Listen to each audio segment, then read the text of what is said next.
Welcome back to my stream. It's been a little bit, huh? Um,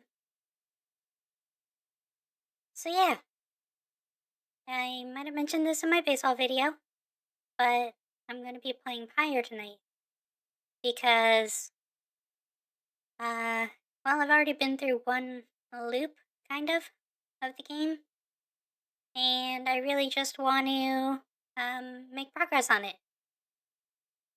This is gonna be my last stream of 2025, so yeah.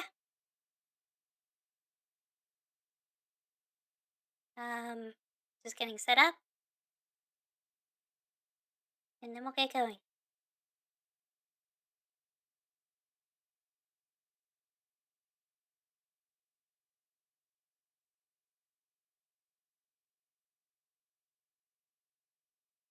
Oh, there it is.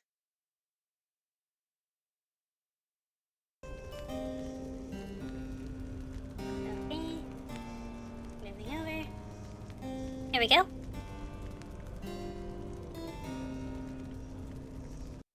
And for some reason my chat isn't working.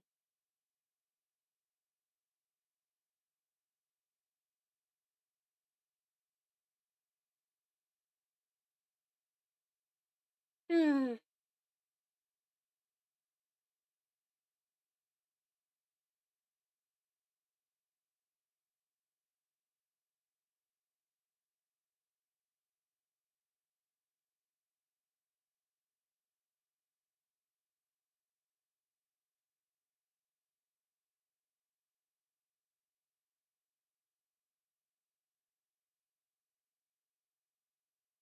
Hmm.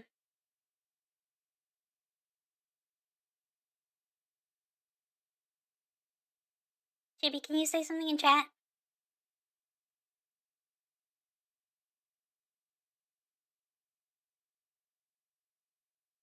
I'm using my browser to spy on the viewers in my chat.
The music in this game is so good.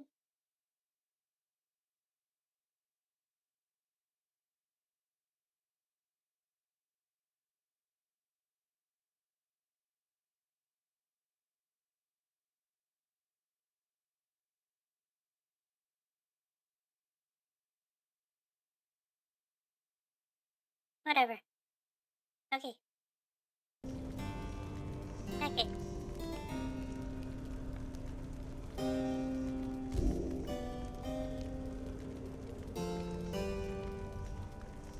Okay, so yeah, as you can see, I haven't played this game since we did the Liberation Rite.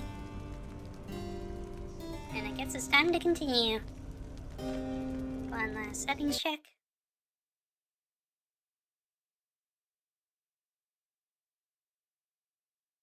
That's there, that's there. Okay, good enough.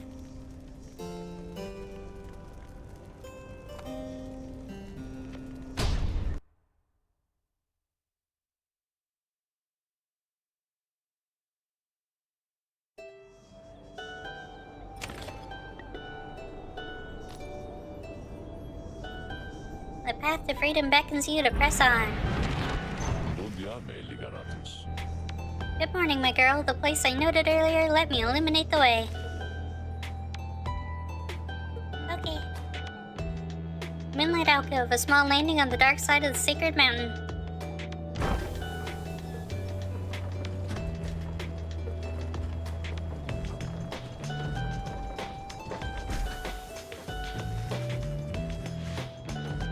Wilfred leads all of you into a calm and quiet clearing, tucked away inside one of the mountain's hidden folds. All about you see a variety of strange items and equipment.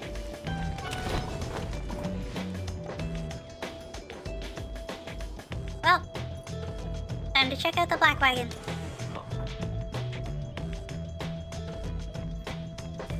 Let's talk to Wilfred. You find Wilfred seemingly lost in thought, but then he turns to you. Greetings, reader. This wagon and I, we've made many memories together, and I could not help reliving some of them just now. I suppose some aspects of my past may be of relevance to you, given your role. If there's something that you wish to know, you need but ask. What did he do to earn his sentence? Ask Wilfred about his past in the Commonwealth and how he came to be in the downside. How rather forward of you, my girl. Most whom I have met during my travels here have been reluctant to approach the subject of one's history before one's exile. Nonetheless, I am happy to tell you. As a reader, I assume you are familiar with the stamping press. I owned and operated one. Stamping press, an illegal invention allowing written materials to be published at an extraordinary rate. Okay. Cool, thank you, Chibi. I appreciate it.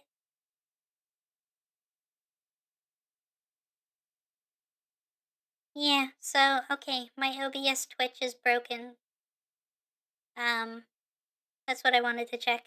But I have a pop-out chat, so I can still read chat while I'm streaming. That's weird. Oh well.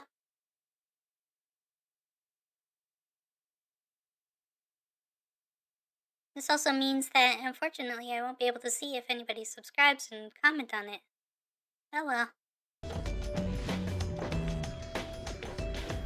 I took issue with the Commonwealth, the ban on literacy, the intermittent wars against the High-Wing remnants. I spread the truth about it all with my machine. Under pseudonym, of course.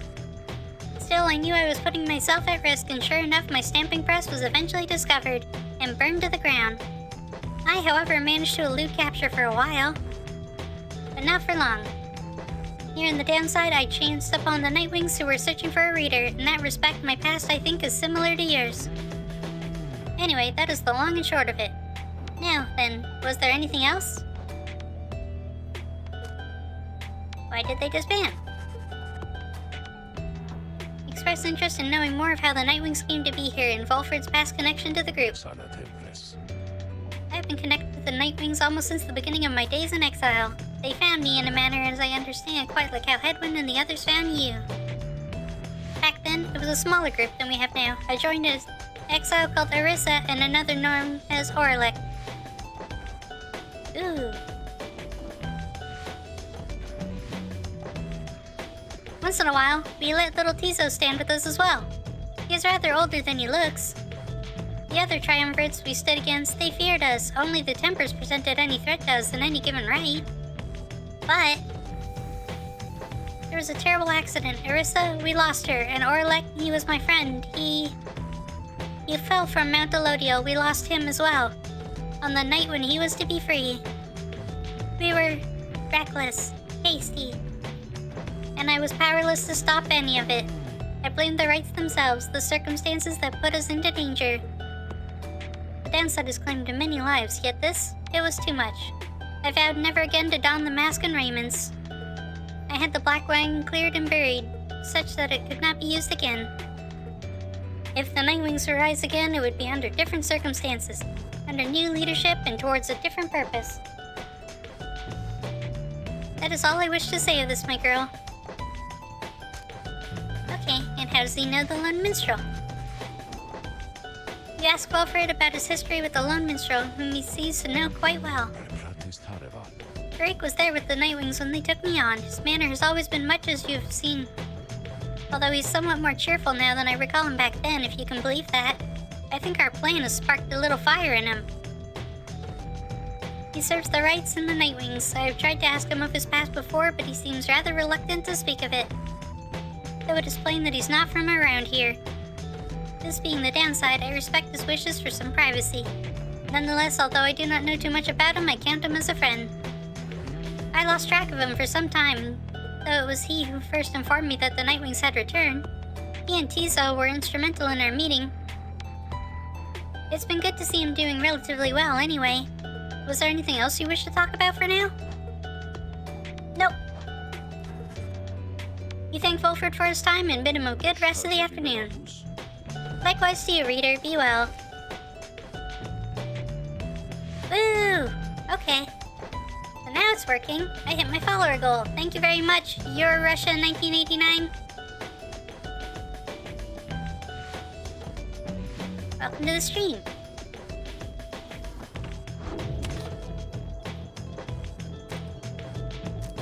And let's bide our time. Everyone, the amenities are modest here at Moonlight Alcove, but I suggest that you get comfortable. We may be here for some time. As for myself, I have some business to attend to. Please leave the wagon in my care for now. It shall be ready by when you need it next.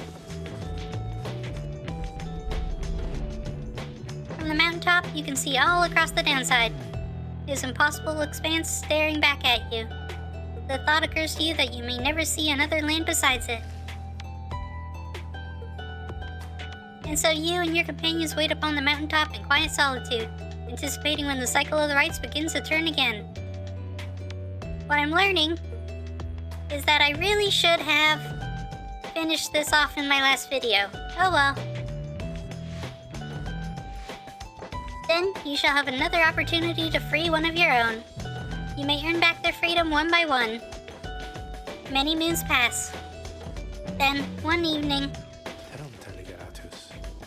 May I have a moment, reader? The lone minstrel finds you poring over the Book of Rites, as has been your leaning through your stay at this abode.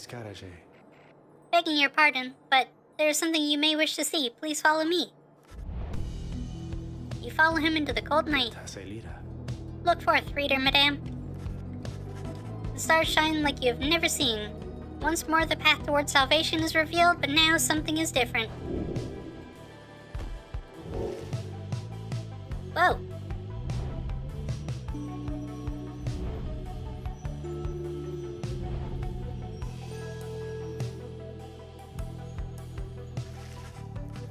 Each prior time you searched the stars, they showed up to you as a single path, but now several rites avail themselves to you at once. That's interesting.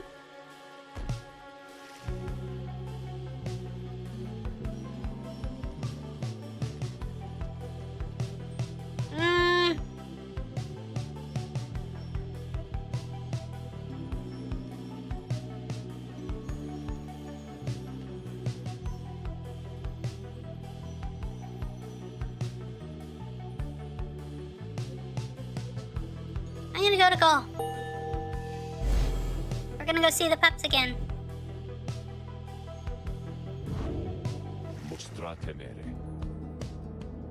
The stars urge that we go to the Ridge of Gaul, a long way off. Wilfred, sir, how are we to reach the Ridge of Gaul in due course of time? You know full well, Tariq, preparations are complete. You think you see the lone minstrel smile ever faintly, but cannot be sure. Please ask the others to gather their belongings, rest, and then assemble at the wagon there at dawn. We shall be departing at that time. As you will, sir. The cycle begins anew. As the years advance, you'll find that there ought to be fewer rites this time until once more we are to traverse Scribe's Gate. Exactly how many it is difficult to say, but our next chance at liberty ought to present itself much sooner than before. So let's be ready for it. Now then, see you in the morning, reader. Your companions have not traveled far from Moonlight Alcove. Word of the news soon spreads through the group. And away we go! Next morning, Volfred calls everyone together before the Black Wagon. This old wagon is more than it appears. With Bertrude's aids, it escorted you across the sea to me. Now it shall escort us anywhere the stars require. Come and see.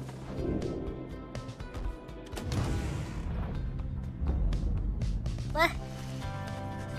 Something has changed about the wagon's interior. What looked before to be old cracks and signs of age now expose various intricate components once hidden from view. You are the Nightwings. You should travel in their customary way. He turns to you, indicating levers and devices marked with symbols from the book. Now, reader, whenever you're ready, you may take us up. I'll show you how. And everyone else, hang on to something.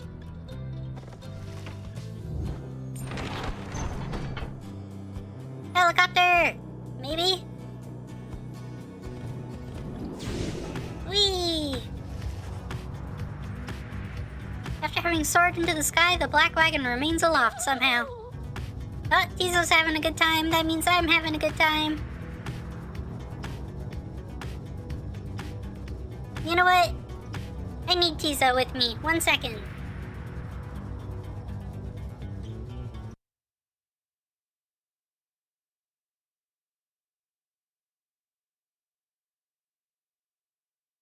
Image.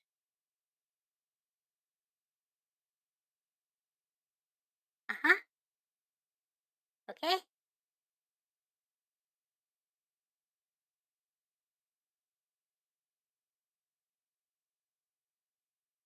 Where's my little guy?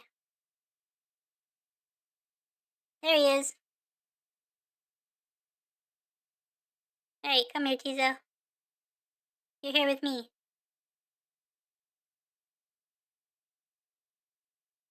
Okay, perfect. Now I can't lose, ever. Not that I ever have, but you know. What does he have to think? Tizo is excited to be flying again. You get the impression this may not be the first time for him. By the Underking! Never thought I'd soar like this again. The Nightwings sail the skies again, wheresoever the stars may call for them. There is one catch. The downside provides few locales suitable for landing. Though we should be able to find at least a couple of landing places near to where we're going. We'll then make way by land or sea towards our destination. Now, without further ado, let us proceed.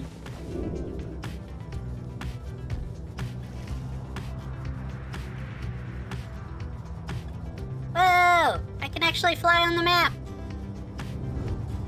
Well, kind of.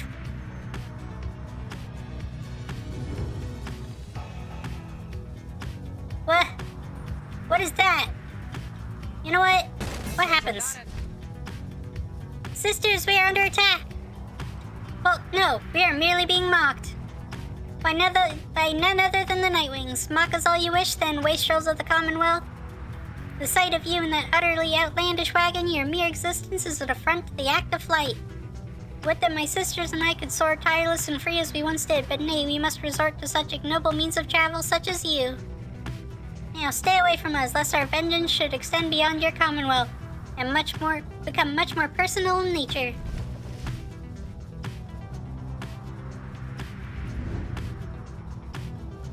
What?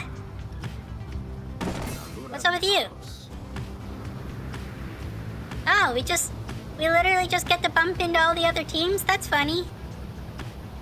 Ah, pleasure to encounter you within the skies themselves, oh Nightwing. They deliberately crashed into us, Father, yet you still address them in such a cordial manner? Now, Almer, I am certain that this was an honest accident, and as it appears no lasting damage has been done.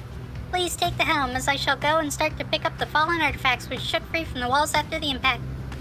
Perhaps some of these old heirlooms may yet be repaired with adhesives drawn from certain flora we may find along our long and difficult quest. Damn you, Nightwings, you stay away from us. Well, now I have to bump into everyone.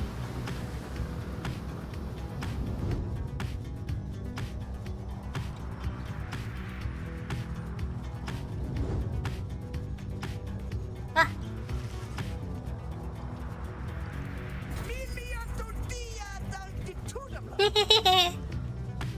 We are very, very, very, very high up above the waters. If this knight is not mistaken, this knight's brethren lurk beneath the surface there in numbers untold. Fortunately, if we were to come crashing to the surface now, then this knight, why, he would receive a watery burial in the custom of his kind.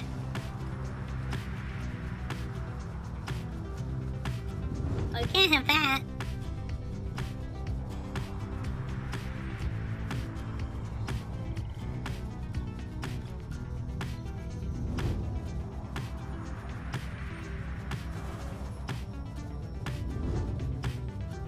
Hey, we're here. Yonder lies the Ridgegal, somewhat less imposing when viewed from this vantage point. Do you not agree, reader?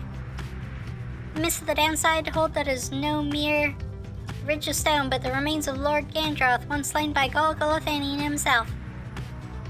Though perhaps such tales are of little import now, when you stand to confront the dissidents there in just a short while.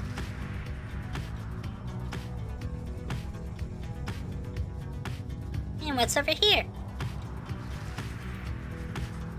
You soar near to the border of the Sandfolds, where your companions first found you in the downside not long ago. There's nothing for you there, and you wish never to see it again. Okay, fair enough. Let's go to the spooky pool.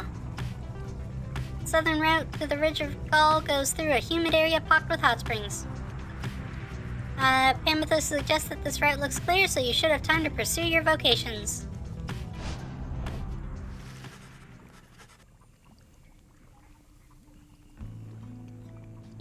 You make a successful landing in Downside Prairie near the southern edge of the downside.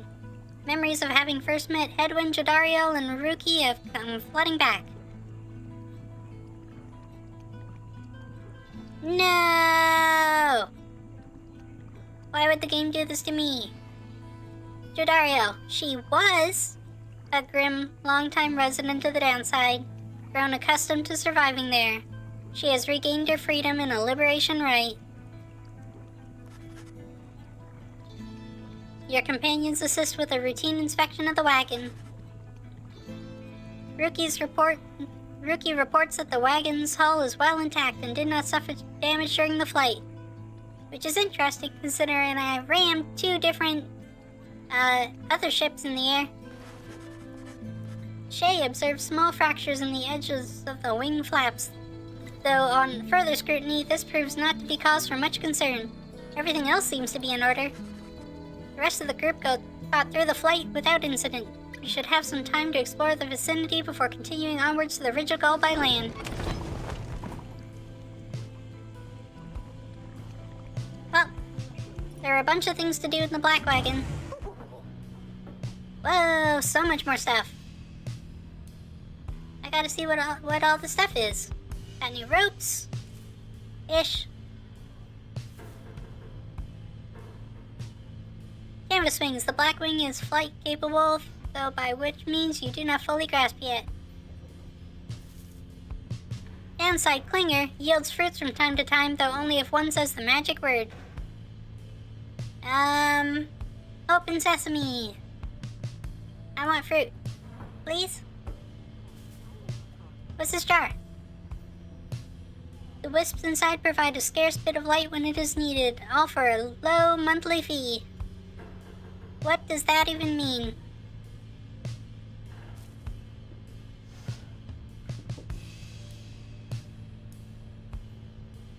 No, give me the controls.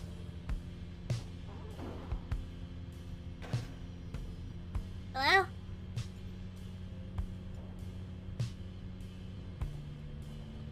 Well, it was shiny and now I can't do anything with it. That's annoying. Grease stone.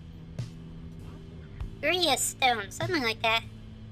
Exhibits a flagrant disregard for natural law, thus providing light entertainment. I love it. I want to eat it. It looks like candy. Anyway, we have Book of Rites to read.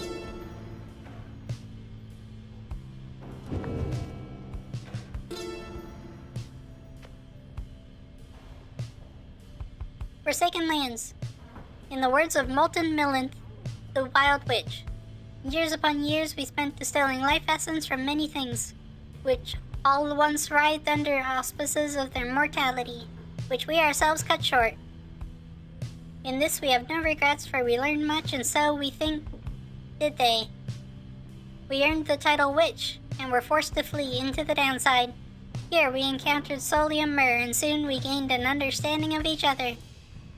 He bade us circumnavigate these lands and catalog our findings. We felt a strong desire to expose the secrets of this land. He wished to yield benefit to those who followed in our wake, indulges us both then.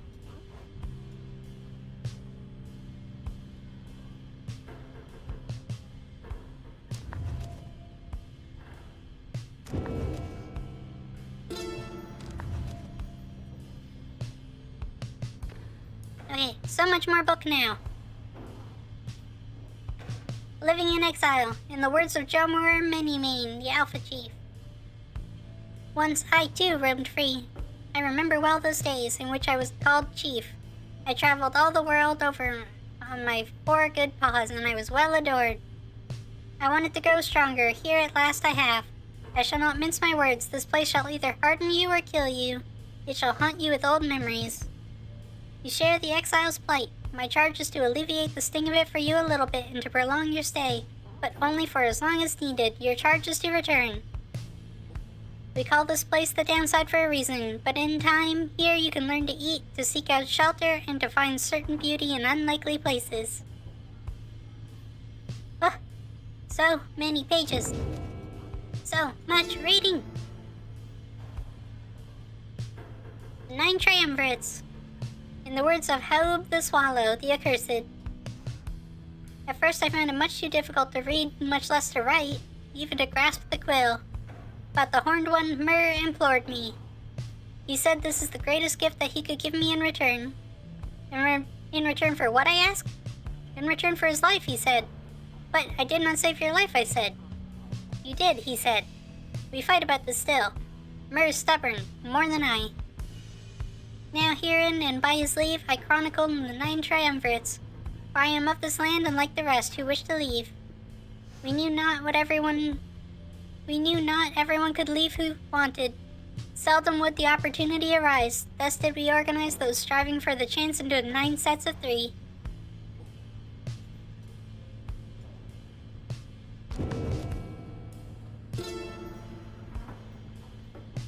Oh wait. I just straight up get a lot of reading. Ugh. Okay, I'm gonna need to drink water before I continue. What the heck? 1 second.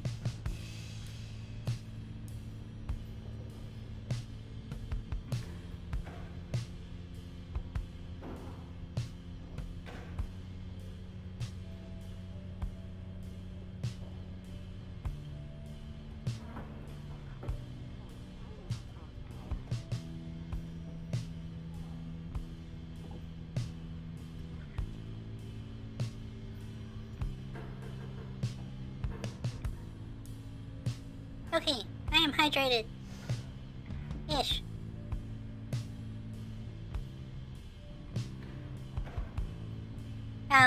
Because this is a lot of reading, I'm gonna go for as long as I can. And eventually I will swap over to something a little bit easier. Just because this is a ton of reading. The Beyonders. To call the Beyonders a triumvirate is to stain the others' efforts, yet I am beholden to describe them here. A pack of bandits loosely organized under the Sisters of the Arch. They traveled all this way into my land to take the Horned One's life, to kill my friend Myrrh. We thwarted them. We had them at our mercy. Mercy had become imperative to Myrrh. We spared their lives but banished them to darkness far beyond these lands. Now and forever, the Beyonders cling to a beholden duty to confront the true triumvirates whenever they so choose, so that whenever the true triumvirates clash, it shall be to their fullest extent.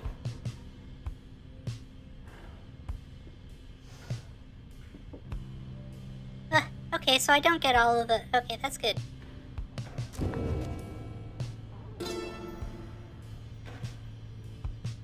On Commonwealth.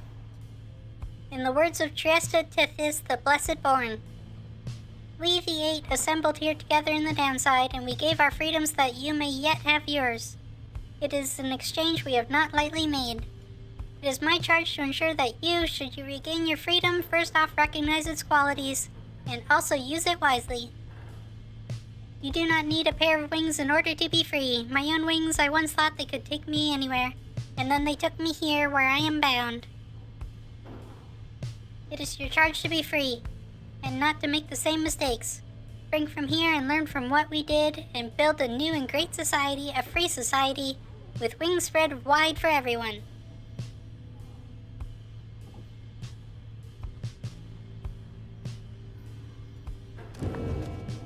Celestial Landmarks.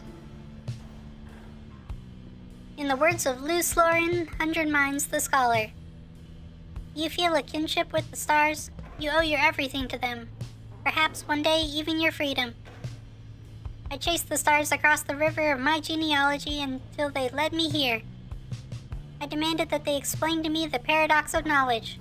For how is it that something can be shared but still contained within ourselves in its entirety? The stars did not respond but set me on a quest.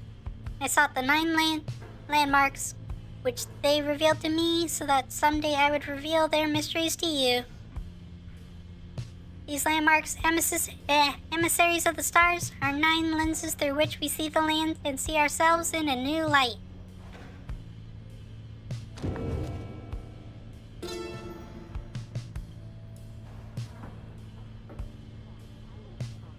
Book of Rites, much can be said about the Sisters of the Arch, whom we banished the great beyond for deeds irredeemable. Suffice it that the details of their banishment are written in this book. The sisters in the book became inseparable, not unlike the stars, their light, and the infinite darkness that engulfs them. The stars communicate to us, and you, in turn. The words within this book are but an edifice, a simple surface. Look past the text to the hidden meaning, to the hidden power. The stars above, as they are not mere lights, these are not mere words. If you chance upon the Sisters of the Arch within their prison here, give them our thanks. That's dark.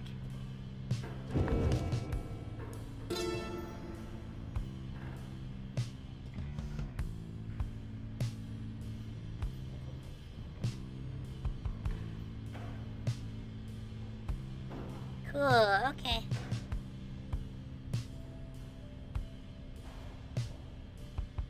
Mount Elodiel. In the words of Molten Millith, the Wild Witch.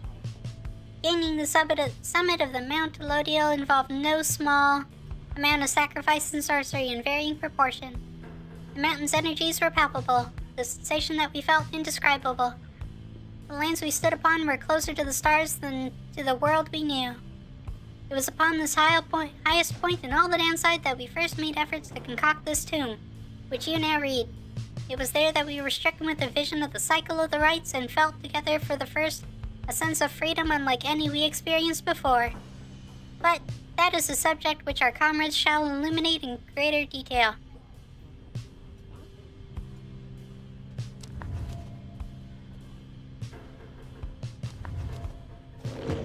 Okay.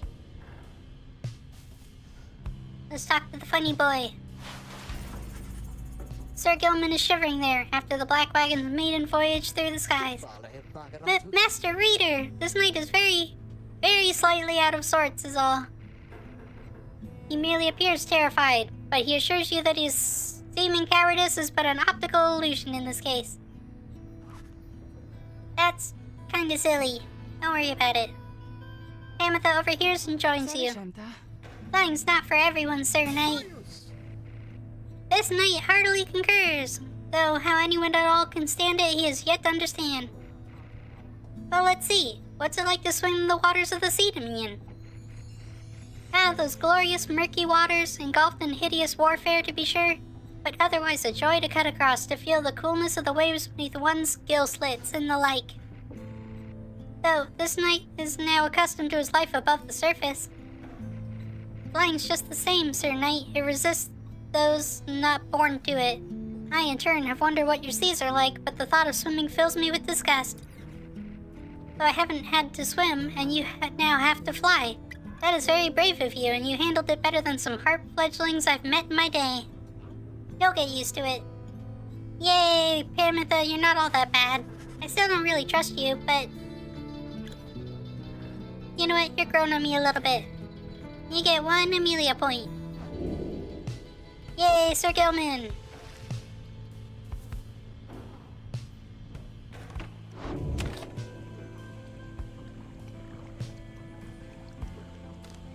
Okay, let's explore Blooming Pool.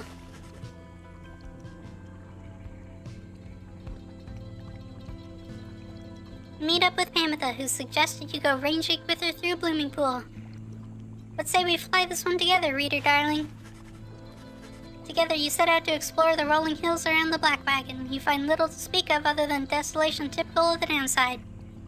Should probably head back. Don't want the others getting the wrong idea. What? What does that mean? No. You and Pamitha make your way back to the wagon. Though uneventful, your search helped ease the burdens weighing on you and leaves you with time to pursue your vocation. I'm gonna continue studying in private. Do I want to? Yes. I have stuff to max out. This afternoon you feel especially drawn to the Book of Rites and find a place to look upon its words. Your greater understanding comes the reader's influence. See? The final non-glory point. You extract the deeper meaning from the words and the teachings of the Book of Rites, one you feel in your core yet struggle to articulate. Inspiration comes to you in a flash, whether from the book or from within you cannot tell. You gain Spirit, all Nightwings gain, +2 hope. Good job, everybody.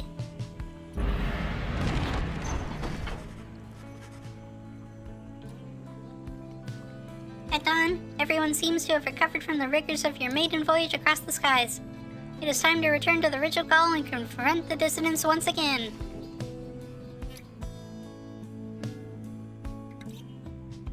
Let's go beat up the Punky Pups.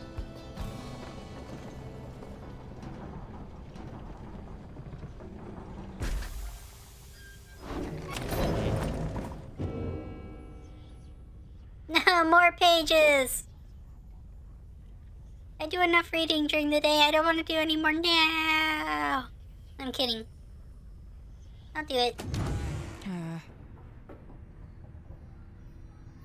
I'm gonna eat you, Greasestone. One day, it'll disappear.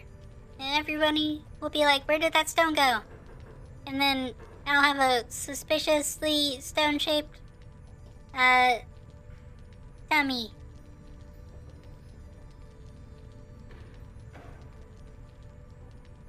Anyway, Book of Rites.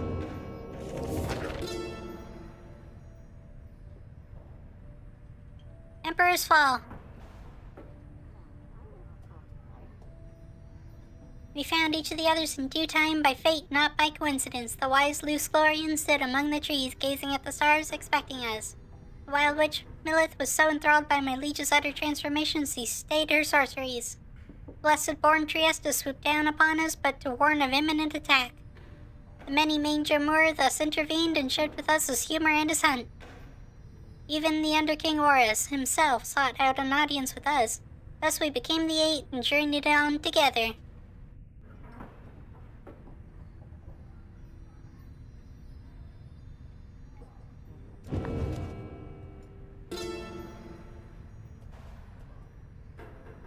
The Ridge of Gaul. The serpent titan Gandroth turned to brittle stone not long after his death. Of that you may be certain. What remained is a flat, elevated basin that stands us closer to the heavens. Upon the fallen Gandroth's hide, the stars themselves alight, and you shall know you stand on sacred ground. We set the metal sigils lit in candle flames, and we emblazoned on the rock-like forms the sigils of our passage to and from this land. And then the stars themselves, they did reply to us. They sang, shining bright, their voices loud and clear. We understood their cadence, so we knew how often to return. Cool. What's up, Pamitha? You find Pamitha by herself again, though her expression is growing darker than her custom. Leave me be, would you, reader darling? Trying to get some good and proper moping done here and you're distracting me. Leave me be, reader. Just leave me be. Reader, just leave me be. You don't want to know what's lurking in my heart or mind. What you'll find there isn't pretty. Well, now I have to know. Yet something about her thought process is different to you now. You know that, with her conditioning, she can resist your scrutiny, but now her thoughts are laid bare to you. I want to see what she's thinking. I need to know if I can trust her. Uh-oh. Tamitha seems to be inviting you into her thoughts. You remain there in that lonesome space with her. What is it going to take, I wonder, Tamitha? Shall I just go ahead and kill them all? That would be proof enough, perhaps, about my loyalties to you and to our sisters. Perhaps I ought to start with this one right in front of me. The bond between you severs as Tamitha opens her eyes and stares at you. Well, so much for trusting her. Then she smiles sweetly and gives a gentle laugh. You see, reader darling, my thoughts are rather cumbersome at times. But do not fear, I have them very well under control. Still, thoughts being the loathsome things they are, I nonetheless cannot fully suppress them. She exhales and looks askance. You know by now why I am in this mess with all of you. You could say I lack Tamitha's sense of commitment, her zeal. She lives only to see your nation overthrown, or something worse if she could have her way. Centuries of conflict can be quite emboldening that way, especially when one's sister's leading cause of death is Commonwealth forged steel. Wielded with the utmost of mercy, of course. Well, I had little patience for the senselessness of it myself. Became a bit of a pariah, I suppose. I knew Tamitha was going to get herself and others killed someday. So when she was to fly out on this one big mission of hers, I had other arrangements made. But after she was caught, your people did not exactly uphold their end of the bargain. I knew there were such risks, of course, and yet a chance is still a chance. Tamitha was clipped and cast down. A mercy, they called it. I did not see it that way, and in my growing protests of her treatment, I was soon enough to follow. I haven't yet decided if I entirely regret my actions, but I do seek Tamitha's forgiveness and wish that she could see my thoughts for what they are, as it seems you can. Then she might realize our nation's people have much more in common than she knows. Sometimes I wonder which of them's the stupider. She brushes past you and out of the wagon for now. Okay then.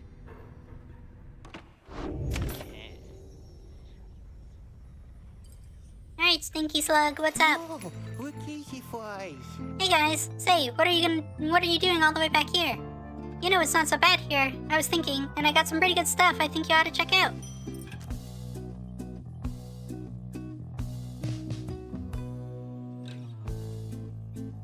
Well, Jodario's no longer in my party. But I don't know if it's something that I can or should sell. I mean, I can sell it, that much is certain, but I don't know whether or not I should.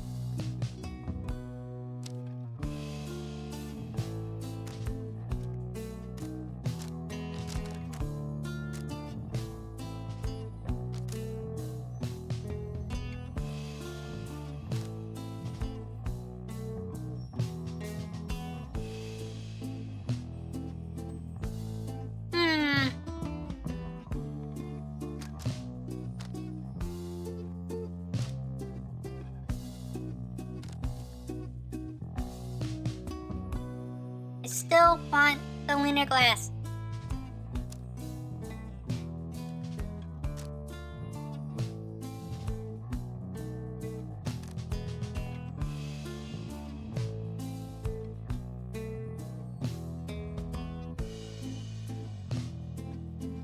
I'm actually gonna take a second to look this up.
Hmm.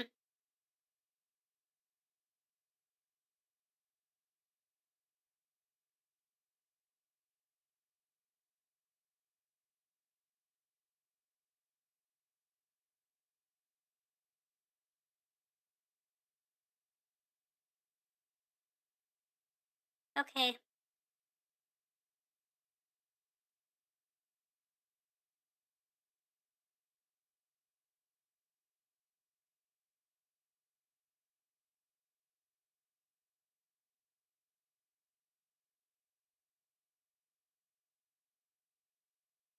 Well, I can unfortunately sell that item. Because I'm never gonna see Jodariel ever again. That sucks.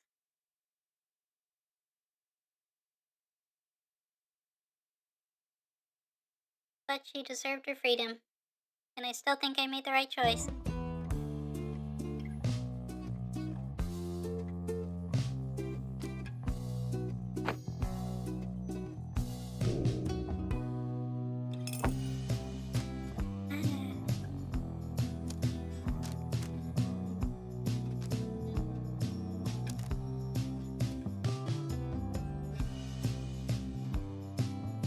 There's some pretty good items here.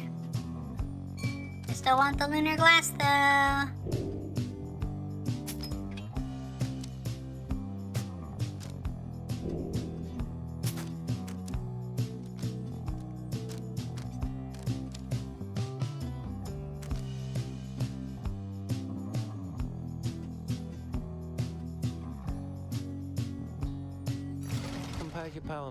Okay. Come see you again, guys.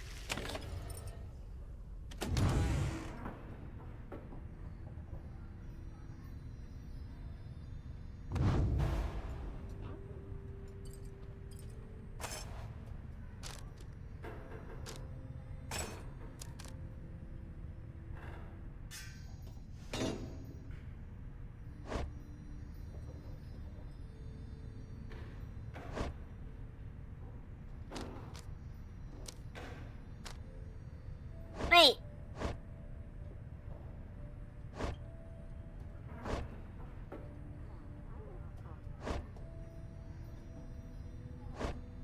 Okay, never mind.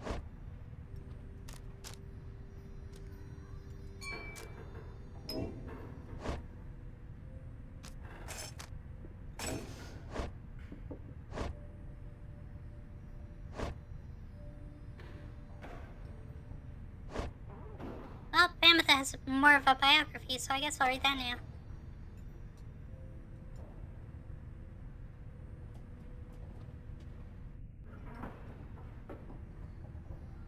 Crime conspiracy, motive insurrection, years exiled 4.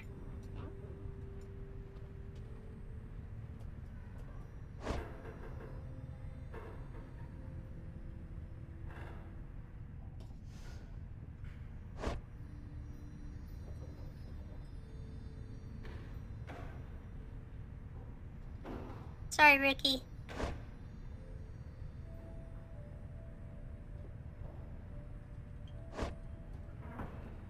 Tizo! Of course Tizo hasn't committed any crimes. Because he's perfect.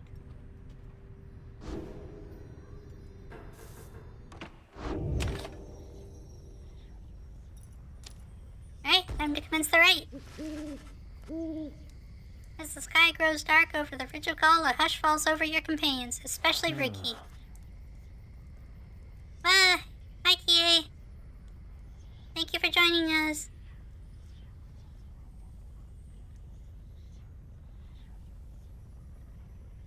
Always happy to have you here. Yeah. I'm happy you're happy to be here.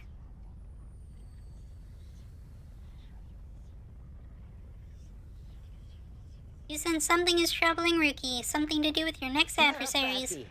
Oh, hey sister, just wanted to let you know I'm pumped and ready to take on the dissidents this time. Sure am, alright. That Barker, he's not so scary once you get to know him like I do, you know? So don't worry, because I sure won't be going easy on him after last time.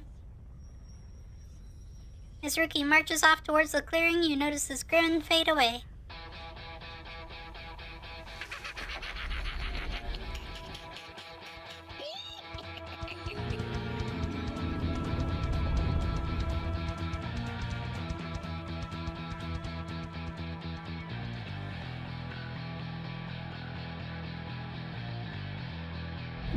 Reader, ever persevering, aren't we?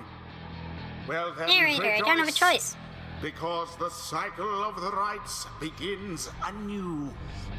Perhaps you'll liberate another soon enough.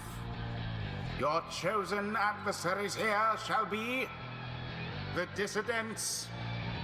Reduce their flame to ash, just as you did when last you met.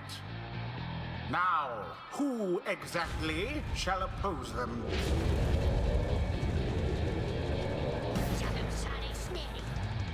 Oi, mates, look at what we have here. Greentail, is that you?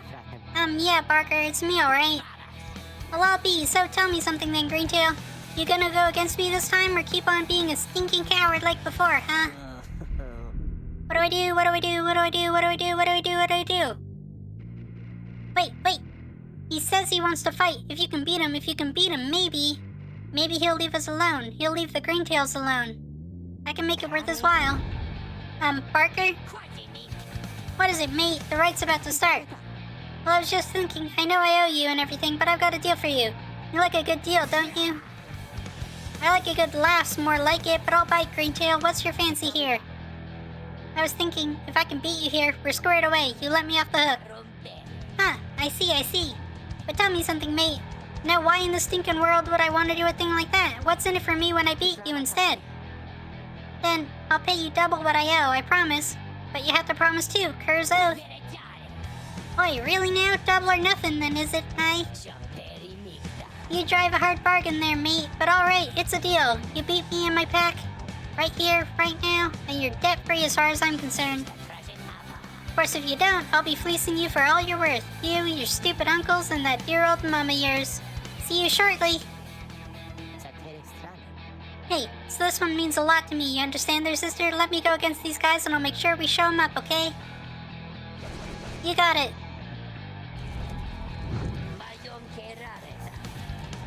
We'll beat the mohawk off of that puppy. By the by there, mates, my pack and I, we've got a few new tricks we're dying to show you real soon. Okay, so they gain tower and some masteries. Okay. Who shall conduct the rites?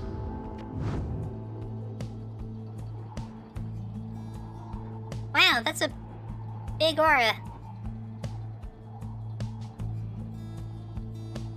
What? You can double jump. That's not fair. Congrats on your transition, though.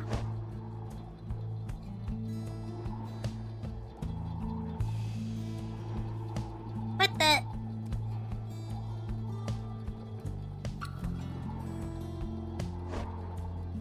They all have the double jump. They're all trans.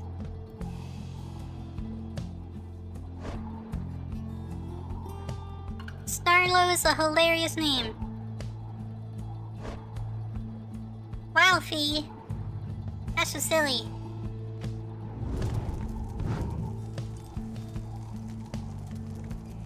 Well, obviously I need my boy Headwind.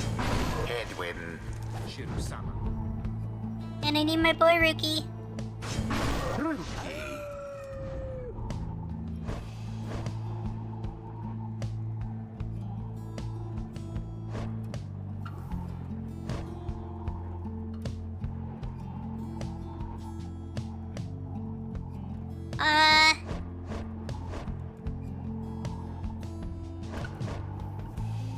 And then Shay.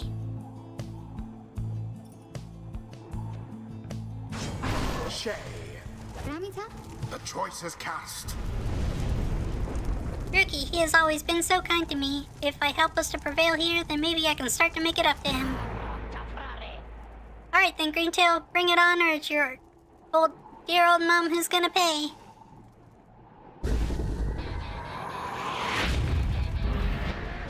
Now begin. No! need to remember how to play the game.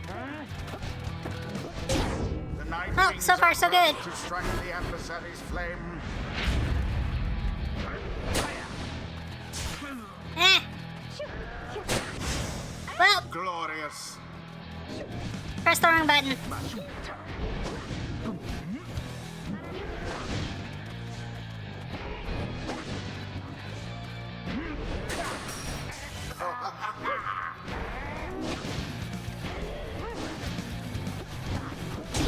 Remember everything which you hold dear. What's the matter, Greentail? Methinks you seem a little nervous on your paws out there. Just shut up already, Barker. Let's get on with it. What's that you say, huh? You think you can talk back to me like that, Greentail? You heard me, Barker. Stay out of my damn way. Or what, mate? Or I'll sink these little nervous teeth into your neck, old chum. Wow. Good for you, Ricky. That foolish Barker was a menace to the Commonwealth and is a blight upon the rights.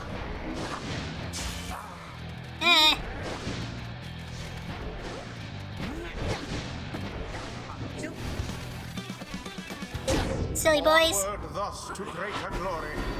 Oh, so far Ricky has scored 40 points, so that's a great start. A second wind.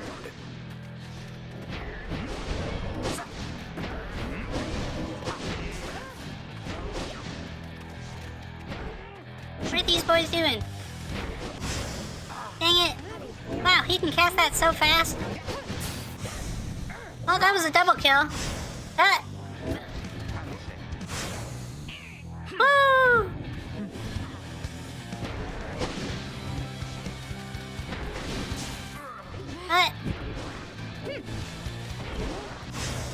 No. The orb slips from your clutches. Ah! Ooh.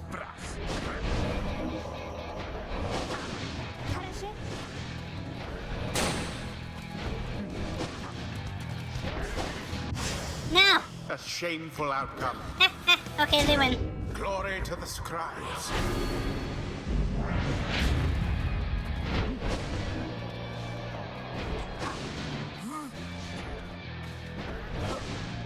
Okay, that's the jump button. What are they doing? Why are they being weird? Oh, there goes Headwind.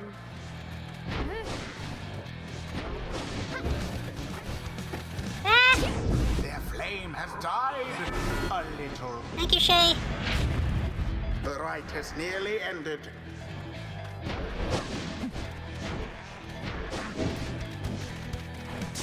Red-handed.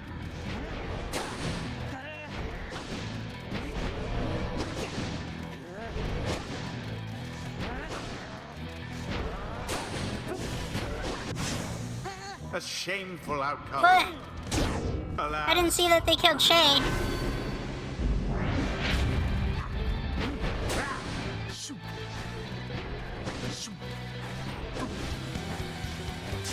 Alas for Headwind.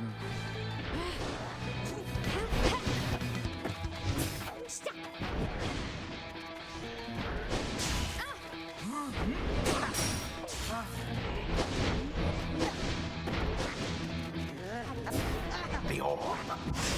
What the?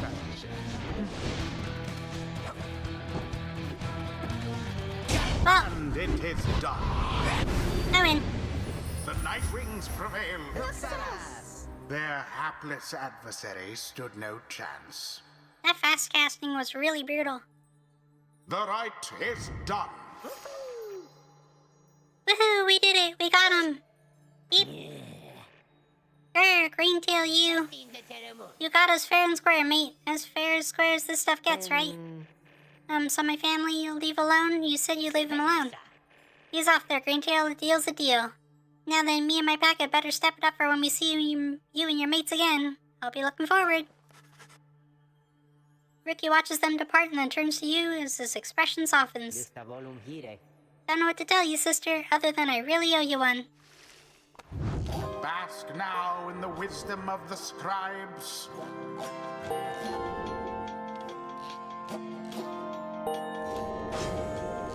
The moon-touched girl has greater understanding than it seems. Good job, Shay. Fate scribes, they so inspire me, and now I feel I have grown somehow closer to them, maybe?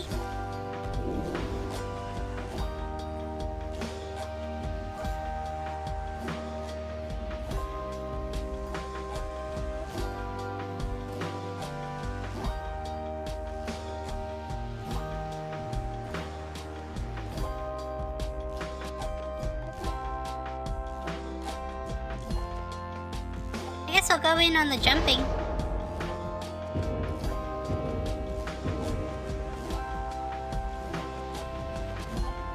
Until the stars align.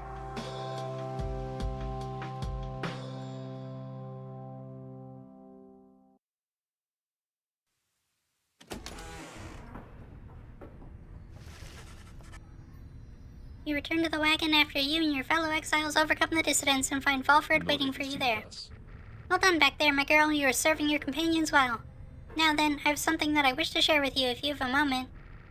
We have discussed the plan of which we're all a part. I have a means of measuring our progress towards the goal of it. I'd like for you to have a look at it. First, let's determine where the rites may take us next. Look forth. I expect you shall again see several shining stars, where once you saw but one.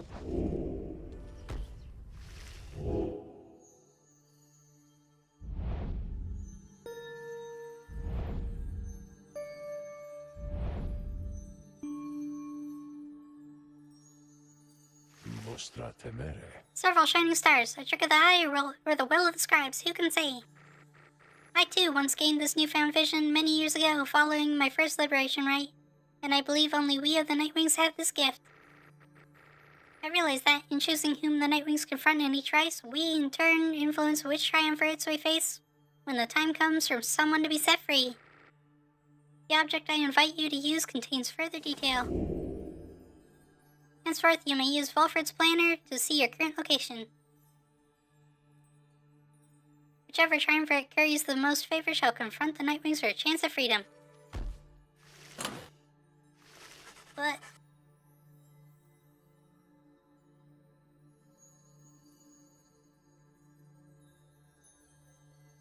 using Volfred's planner, you may assess your progress towards your ultimate goal as well as to check the current standings of your adversaries.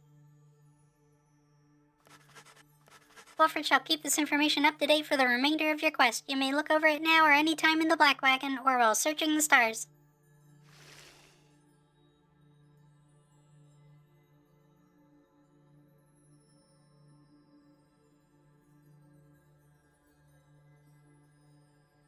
Wow. Probability of success. Volfred's current best estimate that the revolution brewing in the Commonwealth shall succeed. 30%. Good job, Jadario. She is worth a lot.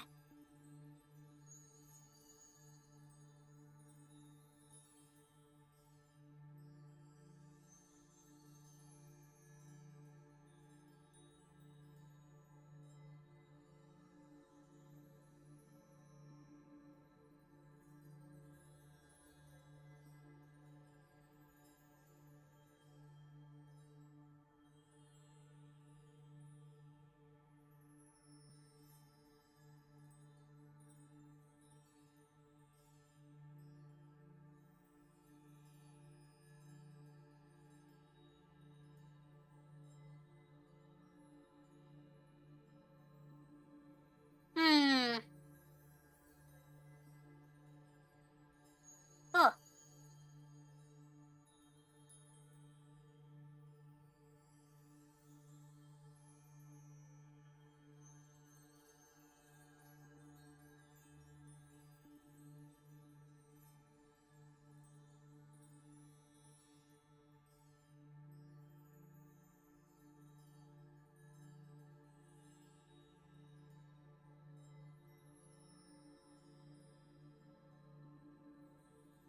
I want to fight the Pyre Hearts. Or Chastity.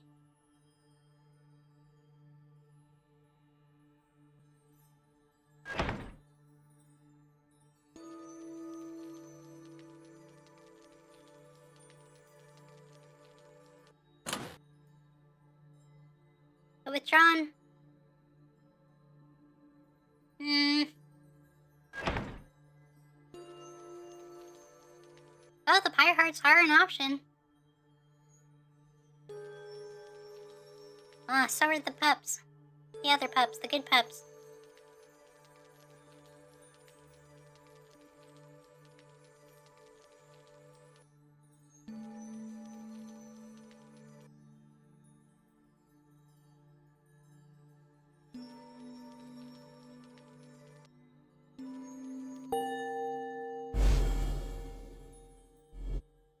Let's go beat up the funny worms. Is this knight to understand that we shall soon confront Sir Deluge and the Pyre Hearts once more? Then this is to be a most exciting time. This knight's one-time commanding officer. Imagine, if you will, a worm without the slightest trace of bravery.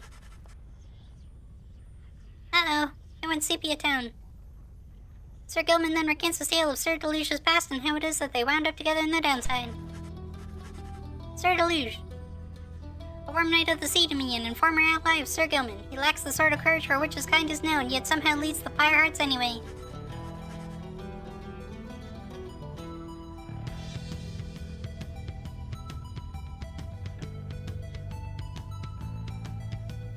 I'm just gonna vibe out for a bit to the music.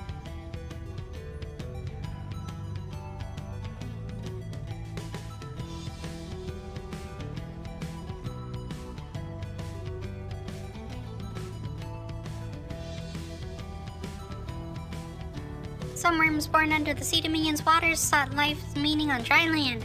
The Commonwealth recognized their chivalrous traditions and soon put them to use. Sir Deluge was just another bit of frontline fodder in the war against the Highwind remnants. Yet time and again he distinguished himself for one simple reason: he would not die. His unusual instinct for self-preservation kept him safe in many battles, and over time he was repeatedly promoted for lack of any real competition. Then in the Battle of the Spiral Sanctum, when retreat certainly was not an option, Sir Deluge retreated anyway. This was a breaking point, and he at last was sentenced into exile. Spiral Sanctum, the burned down remains of the old capital of the Commonwealth. The remains stand a warning to those who would seek to spread forbidden knowledge. In the downside, he sought water, where he made contact with Sir Gilman and other members of his kind. They all saluted him as their superior. The other knights had little choice but to respect his rank. As the Pyre Hearts, they conducted the rites in the name of their great hero, the Under-King Orius, while adhering to their strict code. This knight may not have failed quite so miserably at the Battle of the Spiral Sanctum had his entire regiment not turned to disarray after Sir Deluge fled. Perhaps by confronting his former commander, this knight's own honor may be regained in part for now. However, this knight must beg your leave. You say goodnight to Sir Gilman in turn. There's no time to make flight preparations now, though in the morning you will press on once again.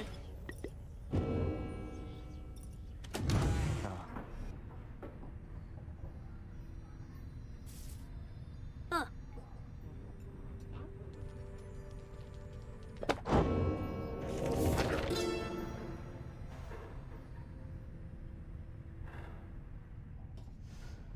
The Dissidents. I myself did form the Dissidents under the simple tenet: those who do not belong, belong.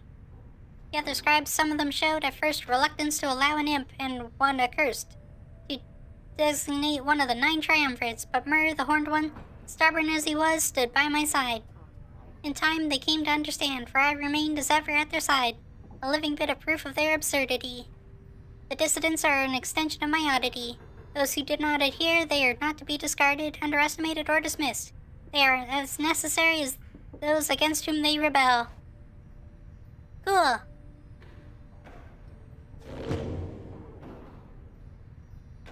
Puppy time. As you approach Ruki, you sense none of his usual anxious energy. I'm free. Then he rushes up to you, a return to form. I mean, I know I'm not. I'm stuck down here with the rest of you. It's like I finally got to set aside this giant bag of rocks I've been carrying around, you know what I mean? Wanted to say thanks, sister, for giving me a hand with the little situation between myself and Barker. I don't think I would have had it in me to stand up to him unless I knew you and the others had my back. Now at least old Mama Greentail won't get any trouble from him on the other side. She's still waiting for her rookie boy to come on home, but at least she won't be getting hassled by a bunch of nasty curs just 'cause I struck a lousy deal. So yeah, sister, if you ever need something, I owe you one, and then some. Cur's oath. He prances out of the wagon, a newfound lightness in his step. Oh, he gained 2 permanent hope. That's great.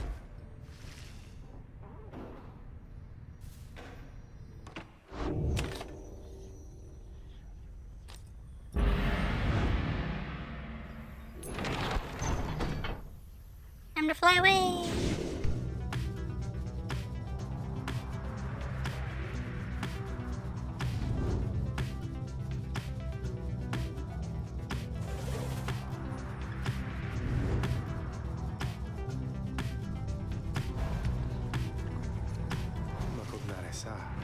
The bloom hangs thick above the pit of Millith and all around it. You are brave to seek your adversaries here again, reader. Many in the downside believe it to be nothing other than a foul den. They take the tales of Yaslash Astralborn to be mythology, embellished through retelling over time. You have met others, such as the witch Emil, who believes otherwise. Although, whichever their beliefs, I know of none who would go near the place unless the stars demanded it. Thus shall your coming right against the Pyre hearts take place in complete secrecy, as always the rights have.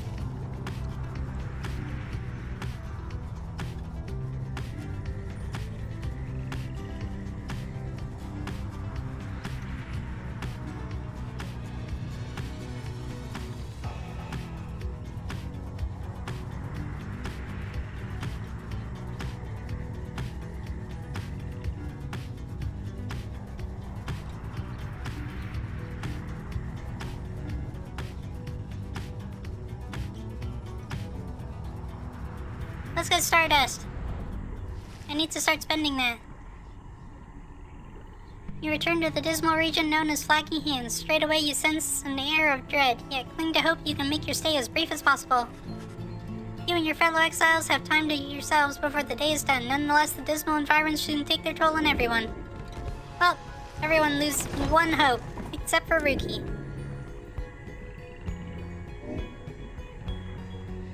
Okay. This is gonna be weird.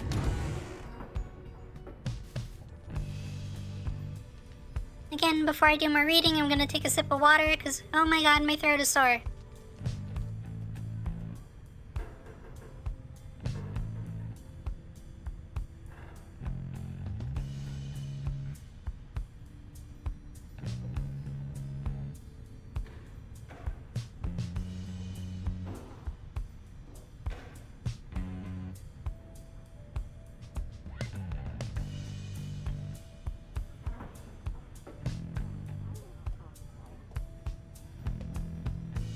Okay, and we're back. It's time to do some reading, and then we'll check in on the Beyonder Crystal. Flaky Hands. Beyond the valley lies the Flaky Hands, which could be called a swamp, if an entire sea could merely be a lake. Soon after our arrival, several of us fell into a dark despair, such were the environs. I found it rather fascinating, though. It held aspects reminiscent of the southern bogs we dwelt in as a tad. We grew accustomed to the dankness of the air and grew to savor certain twigs and beetles. It can be said the Flaky Hands are an acquired taste, recommended only for those of our same bent, or perhaps the downside's native imps. The sea surrounded the environs on 3 sides, appearing insurmountable at first. Okay. Sandra's wistful about something and she's summoning Shay. What brings you to me this time, my dear reader? Let's talk to her. What's on her mind? Let me ask you something, lovely reader. Have you any idea for how long I've been imprisoned here? 1,000 years? You guess that Sandra could have been in her current state of exile since well before the dawn of the current age. At first she shows no indication that she even heard you. Close. Soon enough I shall be getting there. I've been imprisoned for 837 years. According to my count, at least. It is possible I've lost track, although given my state I can assure you that I have had ample time to verify my arithmetic. She goes silent for a time. Let me give you some advice. If you decide to kill the Emperor, make sure you achieve what you set out to do. Whoa. That's interesting backstory. I'm still calling her Mau Mau, so that really puts a twist on the story of Apothecary Diaries. I expected my own death, regardless of the outcome of my task. I was not expecting this. Certainly not to be telling you about it 837 years later, or however long that it has been. Although enough of that for now, let us get back to business. Oh good, just as I was beginning to feel more bored even than usual. Shay time! You asked Sandra to administer one of her special trials to Shay. I must admit I do sense something from that one. I once had a wild heart myself, quite like her own. We shall see if there's more to her than that. Let us bring her forth. Soon Shay arrives in heat of the summons. Scribes, I think that if I listen carefully that I can hear them calling out to me? Nope. So-called savages such as Shay are similar to nomads such as Hedwyn. I didn't get to read it.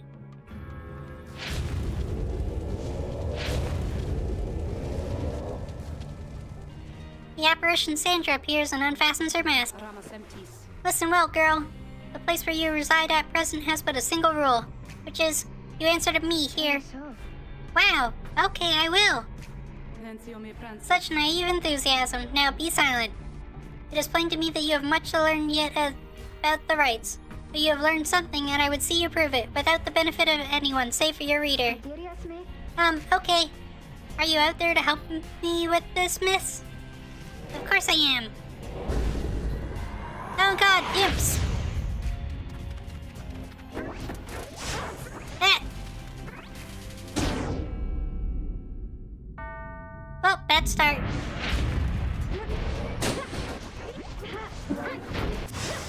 No!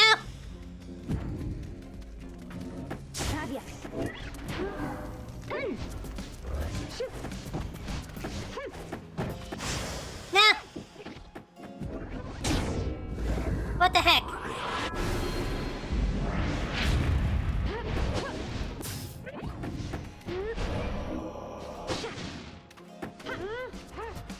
Nope. I don't even know what happened there. Whoa, she can jump super far.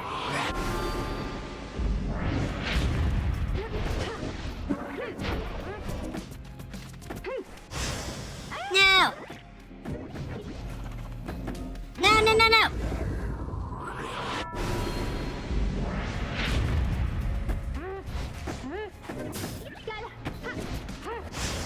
Stop it!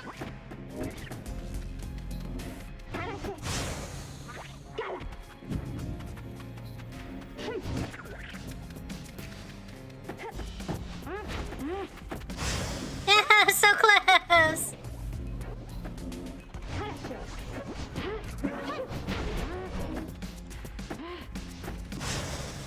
Rude. Okay, whatever.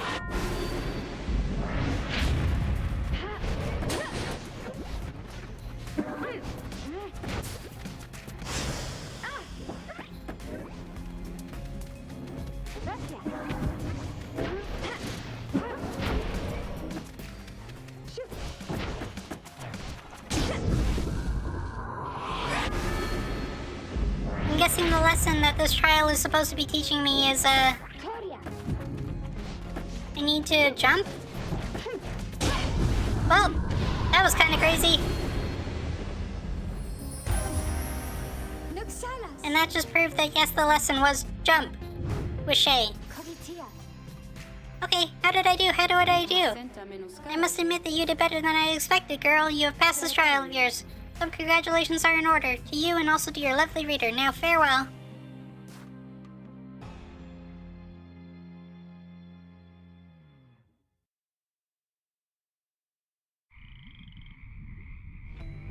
Good job, Shay.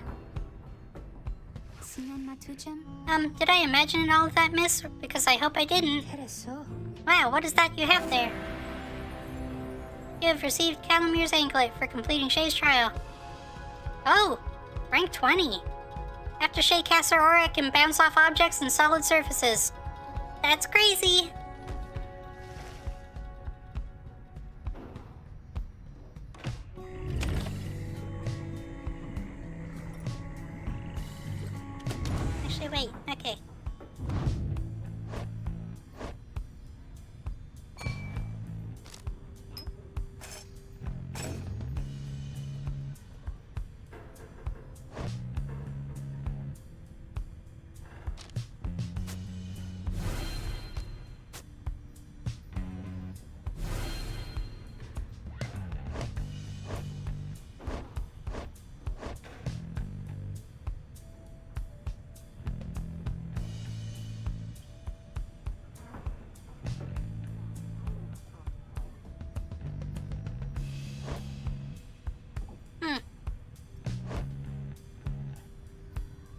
this lucrative contract really hasn't panned out. I'm just gonna make him go crazy fast.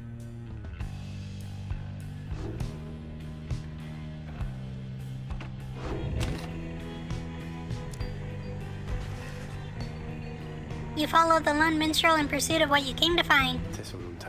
The bog dwellers of Flagging Hands are some of the only creatures that can stand it here, and even they just barely. This particular region is the agricultural heart of the area, but as you can see, there's little left to harvest. Perhaps, though, you can help them plant a strong crop. The lone minstrel leads you to a sad little patch of mud. He leans down and speaks into the earth. Hail, O bog dweller, I've brought to you a reader. Please tell her what you need. With broken hands, it points to you to a collection of foul seeds and simple garden tools. It has worked familiar to you, and to your surprise, the soil is rich and fertile. Grains and other crops could grow. The planting job proves simple enough. It is almost a relief from all your travels. It's a modest effort on your part, yet the bog dweller seems elated. As much can be said of such a creature. It insists on paying you for your assistance. Woo! Stardust! Whoa! Big stardust.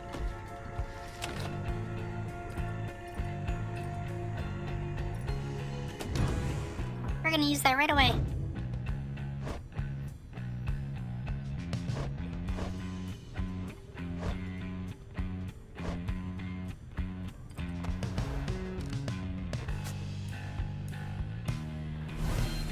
There we go.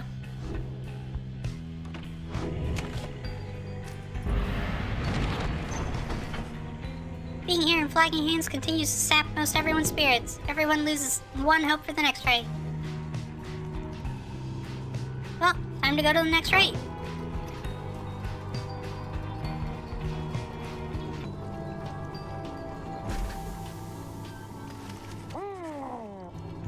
Oh. That imp looks like he has problems.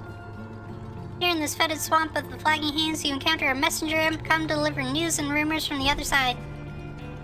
Ah! Jodariel! I miss you!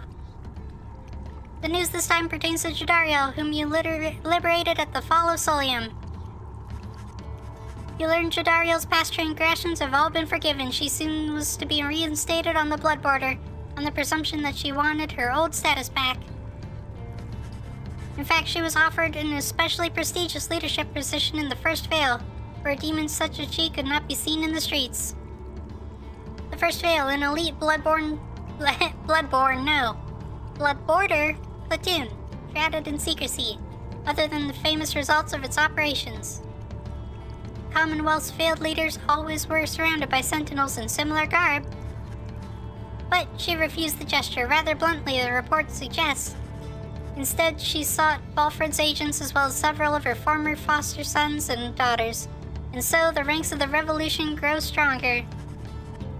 The last part of the messenger imp's news must have been damaged in transit, although it appears to be in Jodariel's own words. All you can tell is that it says, await.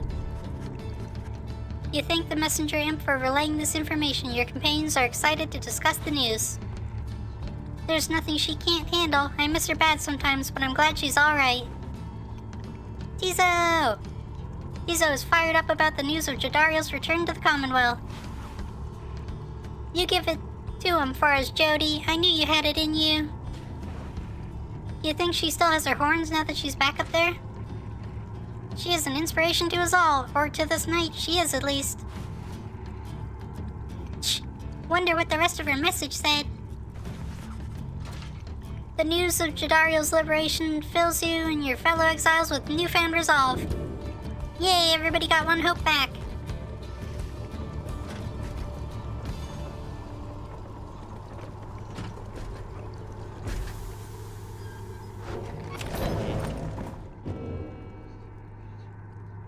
So much reading. Welcome around. Hey guys, where's your friend? You know, the big one with the horns, likes frowning, stuff like that. Something happened there or what? Heard a crazy story. She just flew on out of here or something. Anyway.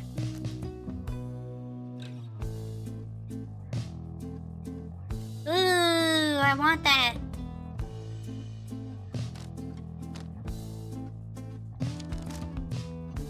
I don't have the money for it, but I want it. Dang it.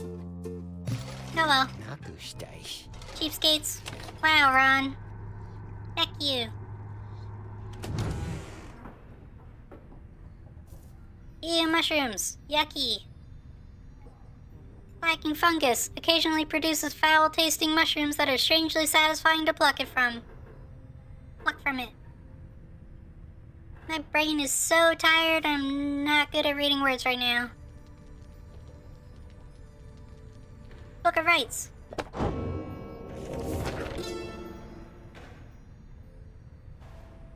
Scribe's deeds.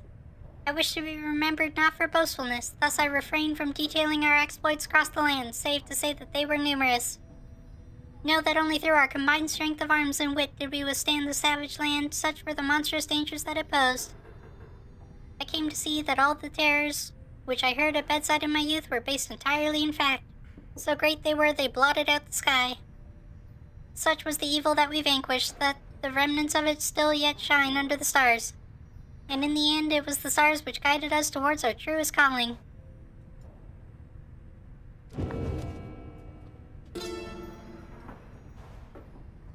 The Pit of Millith. If there is one celestial landmark in which I would never again wish to tread, unless of course the stars beseeched me to, it has to be the pit. 'Twas dark in there beyond all reckoning. If not for Millith's sorcerer's lantern, all of us, we would have been lost. What lies within the pit is not to be invoked, although I have no doubt our goodly Underking shall be unable to prevent himself from boasting of how Millith sealed it there for an entire age. The thing yet lies there, on the edge of death. Through its connection to the stars, it gives the pit significance. Walk there with courage and steady mind.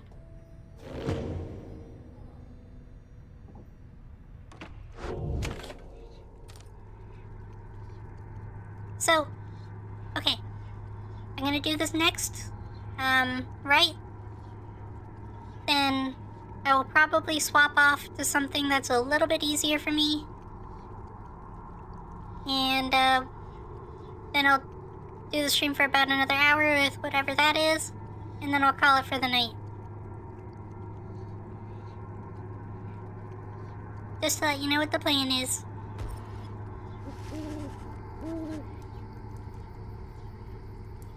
Everything is set for the rite to commence, and all is quiet amid the soiled grounds at the Pit of Millith. All there is left to do is wait for nightfall to set. Thank you, TA. I'm doing that not only because this is a lot of reading, but because I want to play more TCG. I really had fun with the simulator shop. It was fun. You observe Sir Gilman sliding back and forth, back and forth. You sense something is weighing on his mind. This night is not a night at all. This knight betrayed his former commander, abandoned his brethren of the Sea Dominion. But what is knighthood even? What is knighthood if it means having to follow such a craven as that Sir Deluge?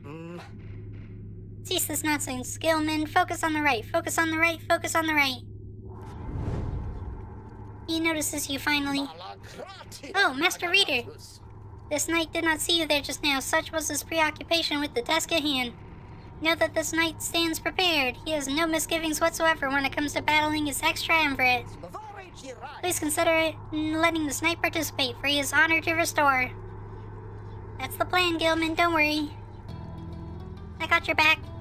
I'm gonna resolve everyone's stories. Then a glimmering within the sky draws your and his attention.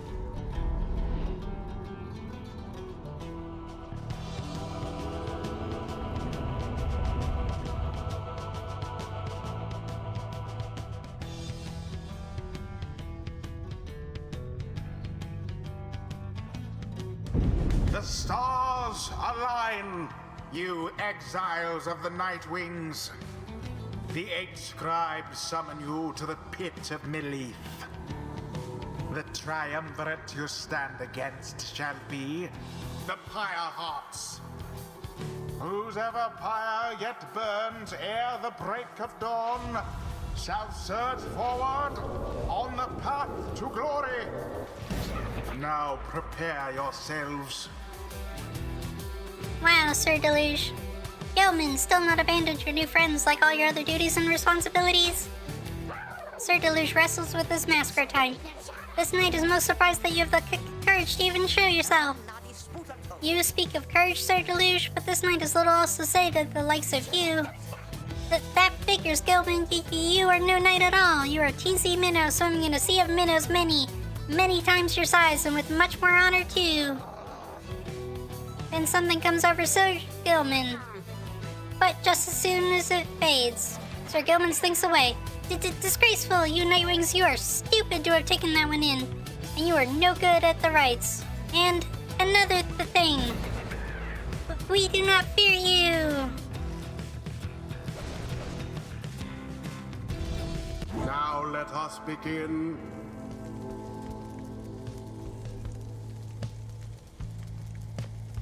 Okay, let's see what they got.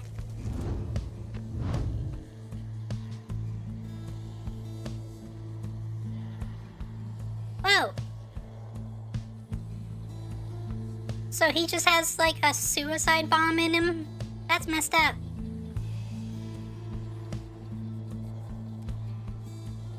Oh! And if he banishes someone, one of his allies comes back. That's messed up.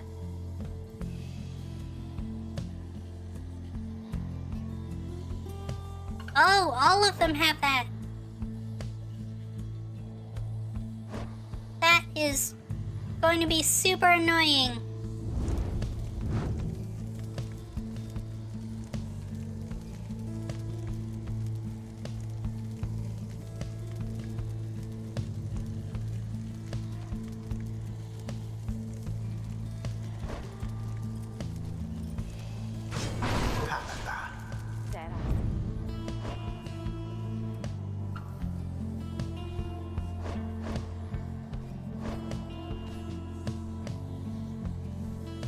Sir Gilman. Sir Gilman. And just because I need to use them more. But Head in. It is done. alright, Sir Gilman, let's see what your old friends can do. Come then, Nightwings, just show this knight how you defend the honor of that miserable minnow whom you harbor. On guard!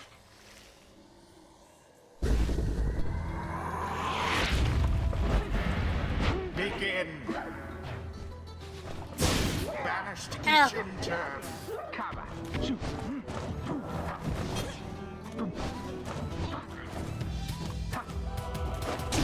Your adversary's Okay. Pyre is the first to falter.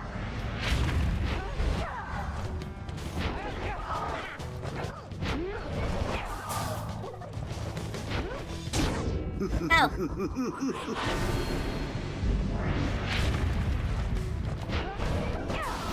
Au revoir now, Sir Deluge. Why, that was all of them. well that was Douse the flame. easy.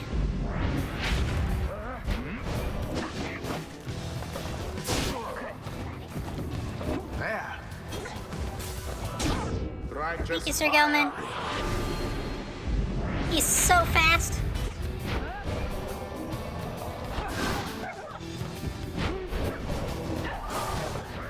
Yeah. Be gone, you lot.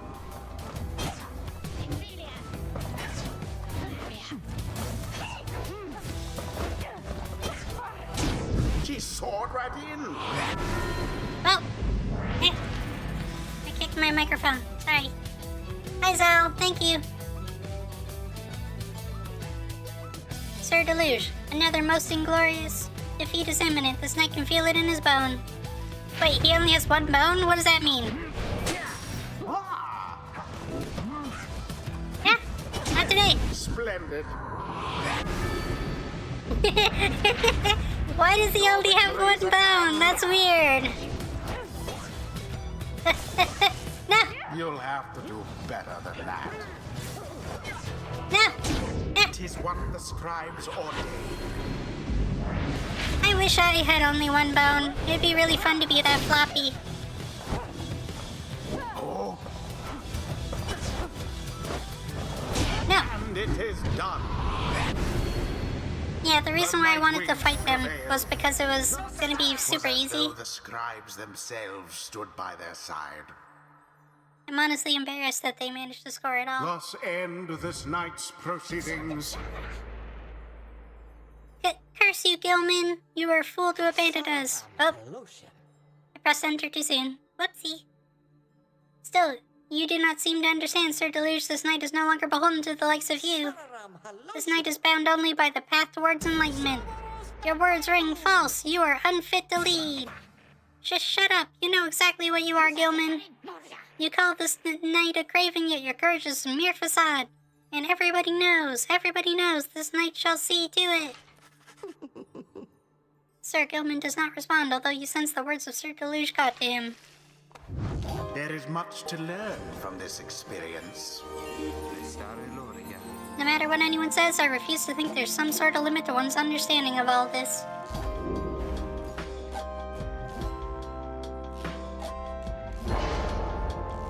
Hell yeah, divine retribution.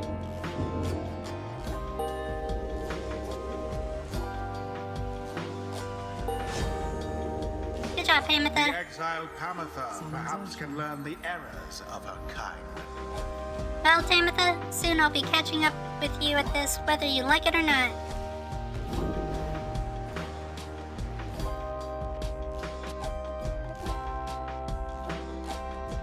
Ooh.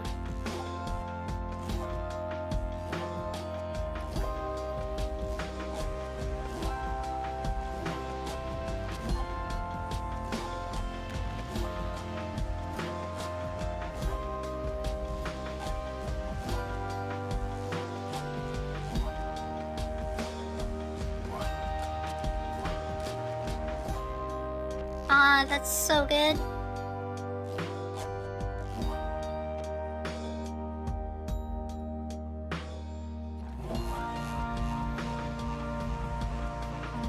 She gets The swift light. holy power of the eldest matriarch.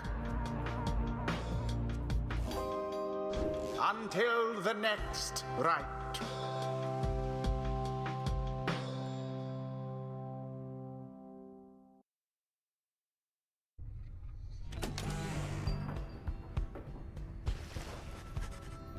Back at the Black Wagon, the Nightwings are unwinding after they thwarted the Pyre Hearts with ease.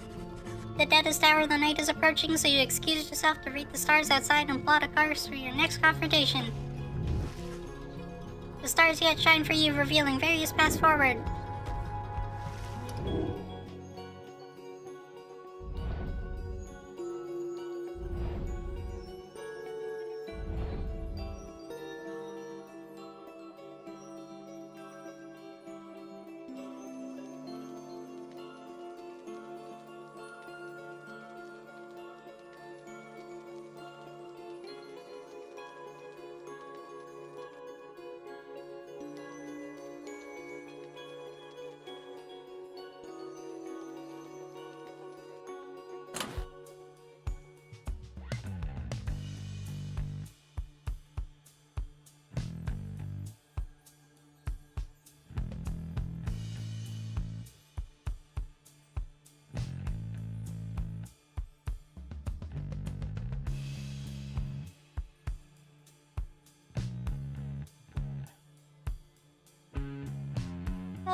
Let's go fight the puppies.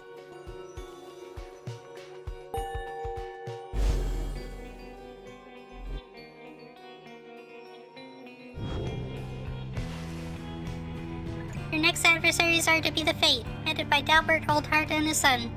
They show unyielding respect to a tradition that shows them no such love. He then shares with you what details he attains of your next adversaries.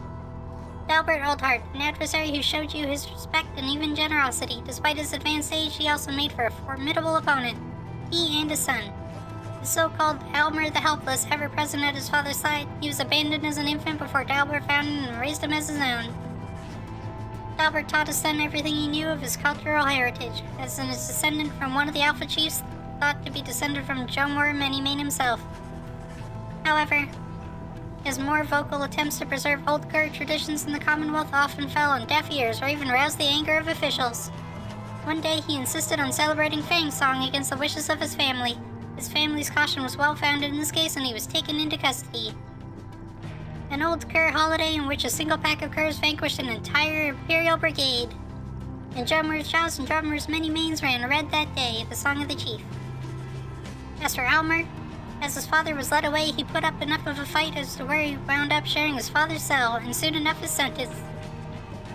On the downside, their faith brought them into contact with a pack of spiritual curs residing in Jomor Valley. In time, they became acquainted with the rites and helped to revitalize the long-struggling triumvirate known as the Fate. They have since struggled on, at times flirting with freedom, though seldom getting within striking distance. Yet still, they long to find a way to return to their ancestral home and family. Should they succeed in all this, only one of them would be returned. They must know that by now. Either way, you shall see them again soon. Please rest yourself for now, while the dark of night remains. You bid the lone minstrel a good evening. It is too late to take flight, so you make plans to rise at dawn to continue your travels. And I'm going to take his advice. And indeed, as I mentioned earlier, I'm going to quit the game for now. I'm not done streaming yet. So if you want, stick around. But I will be swapping over to TCG Shop Simulator.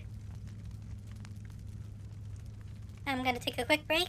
I'll be back in a couple of minutes. See you soon!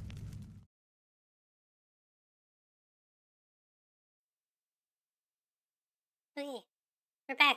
Almost. Helps if we have a game.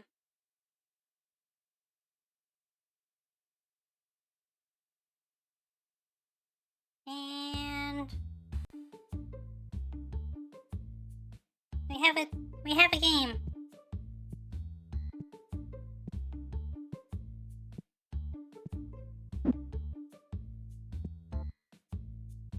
I have to remember what the heck was going on.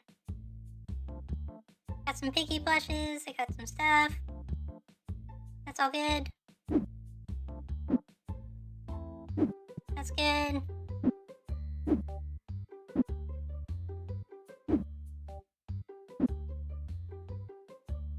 I'm gonna actually place that neatly.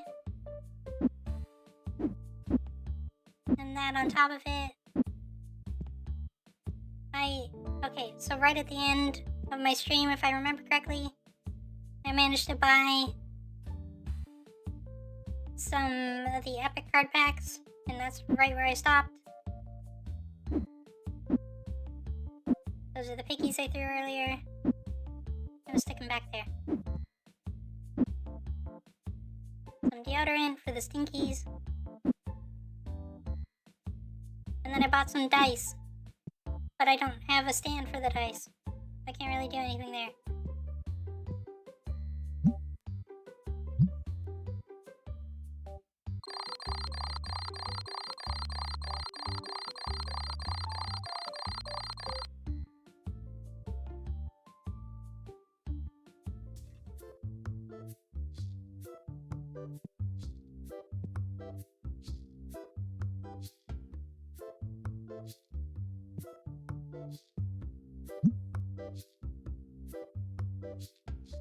Yeah. 575 seems okay.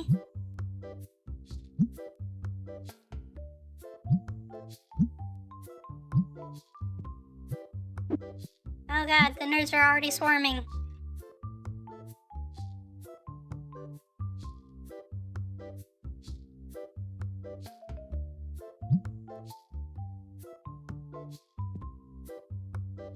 Oh, I have a cashier.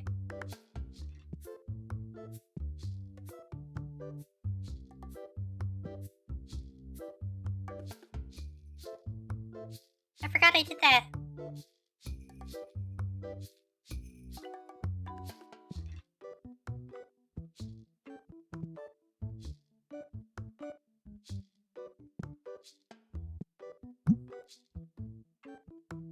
Uh-oh.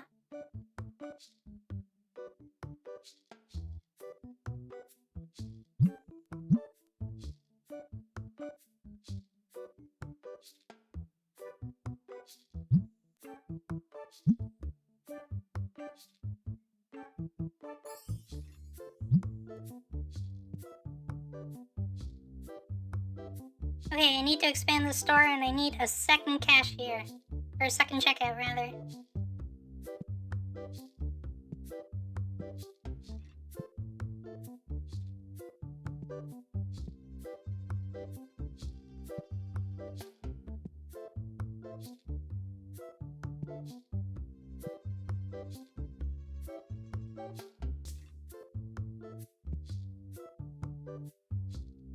Hmm.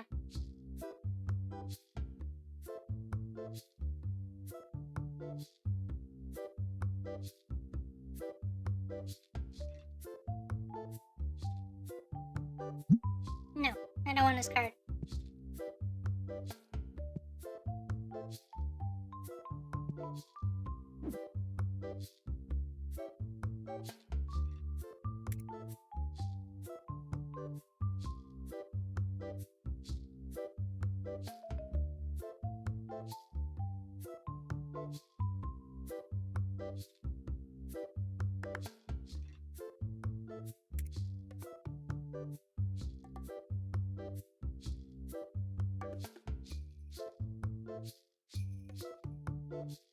Oh wait, I can't afford that.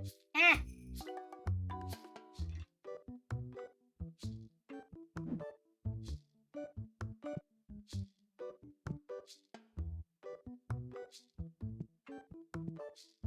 Ah!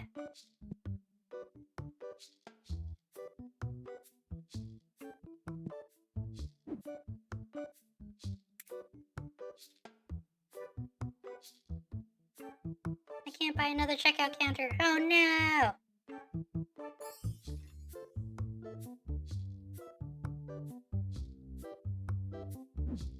Okay.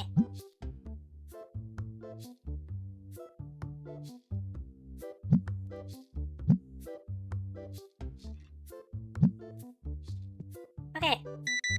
I'm better at it than you are.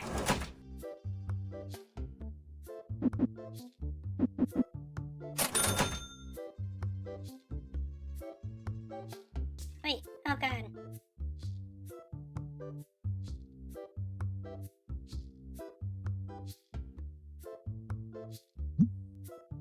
Eh. I gotta get caught up.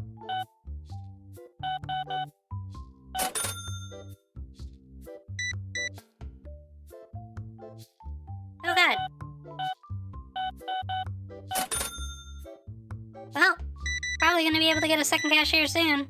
Or checkout.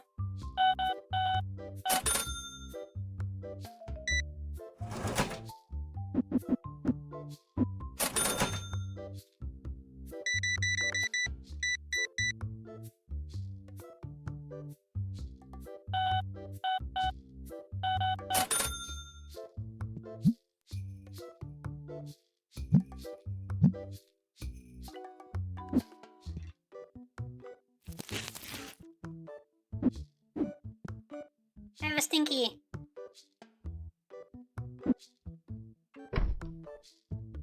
Eh.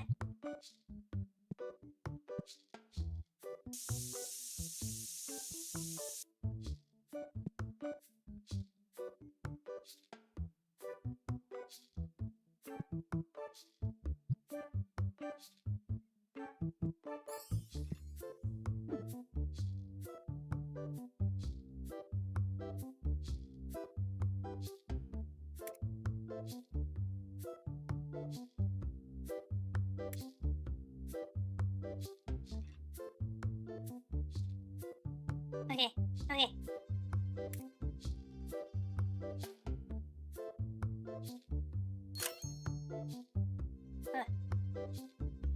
That's probably better.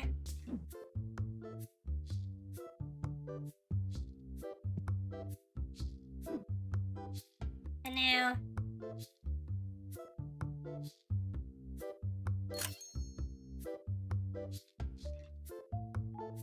But...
No, $20.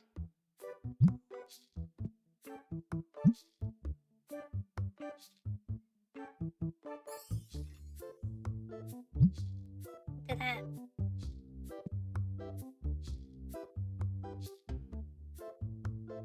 This one's okay. I'll go 2.4.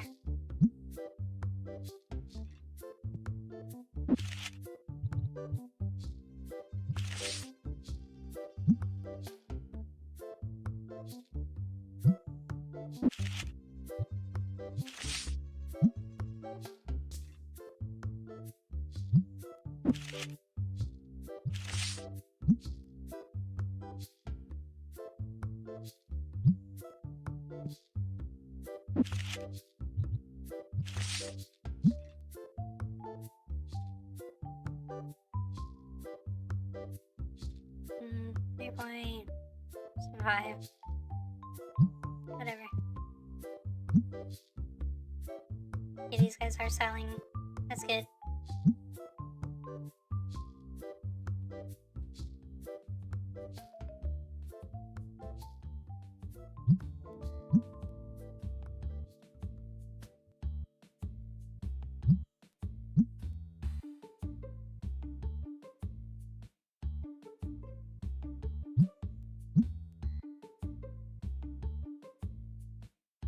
Okay, I'll keep it at that.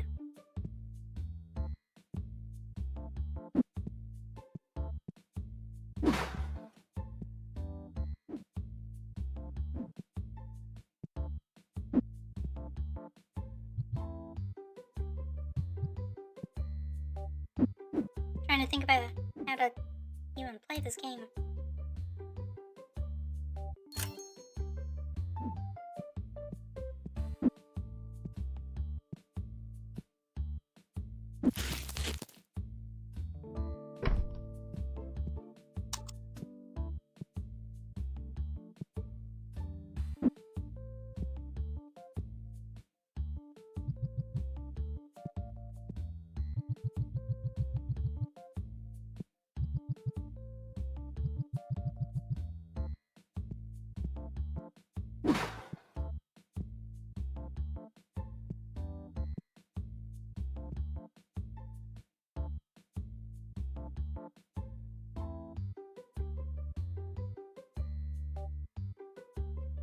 You know what? No.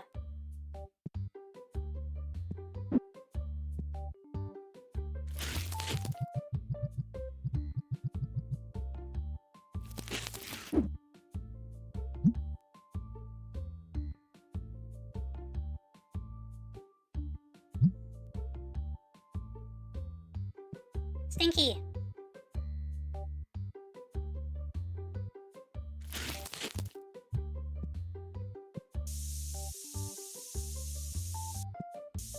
You too.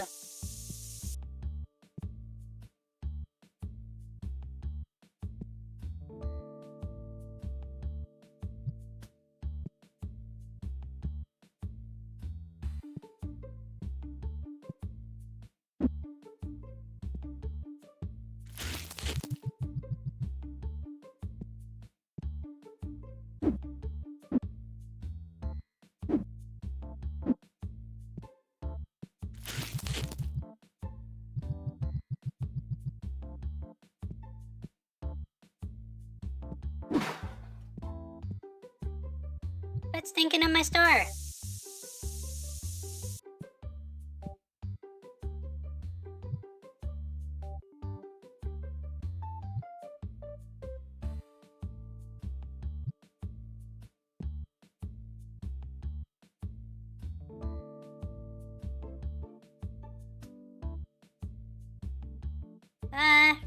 Sure.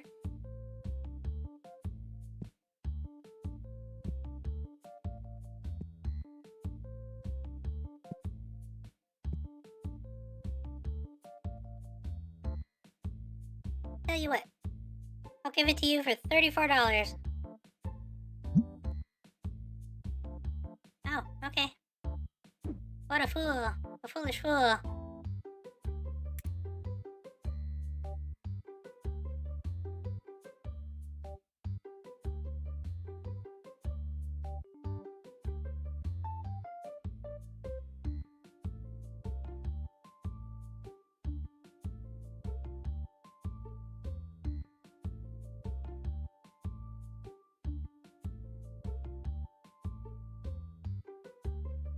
So people wanted the rare box.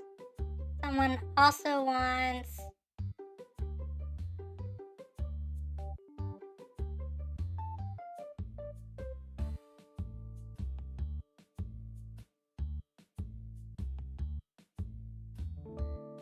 I need red.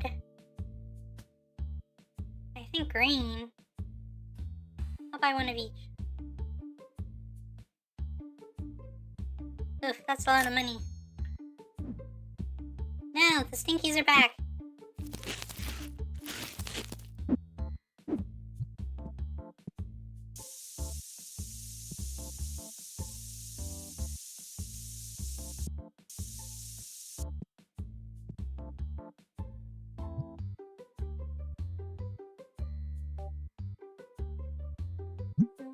No.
What do I want to do? I want to put these cards up.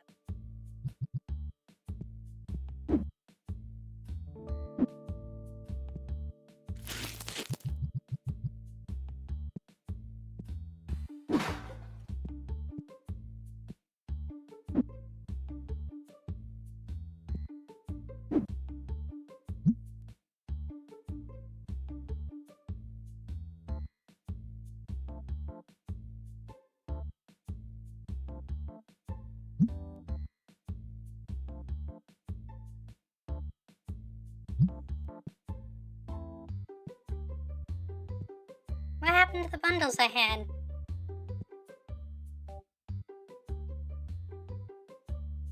Uh...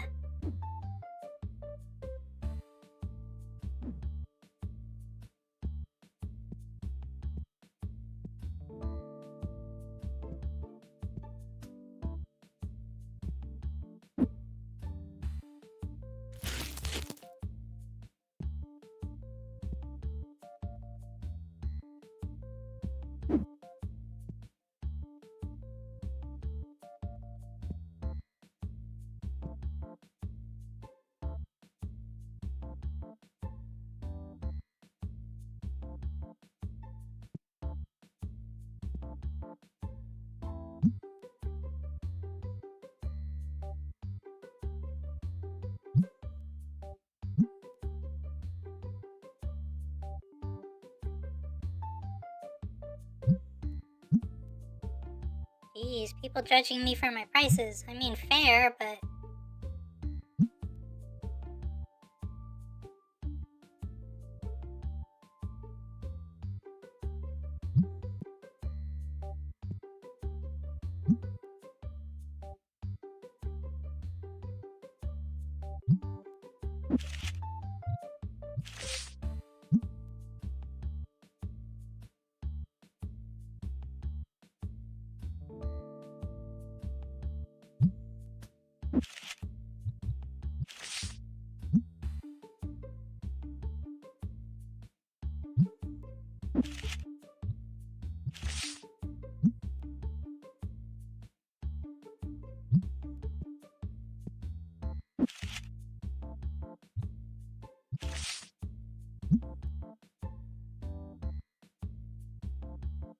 I definitely lost some stuff between the last time when I stopped playing and now.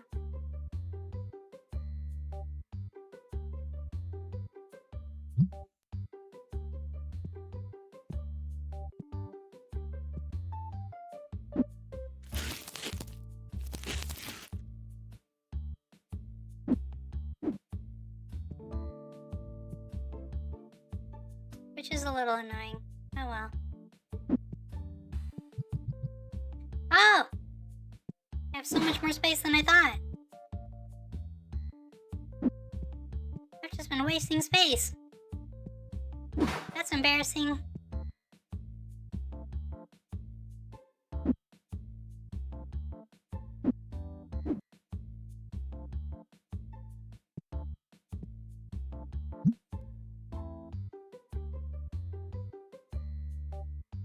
Someone will buy it.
Inferhog.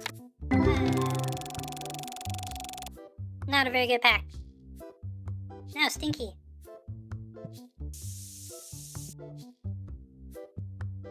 Oh.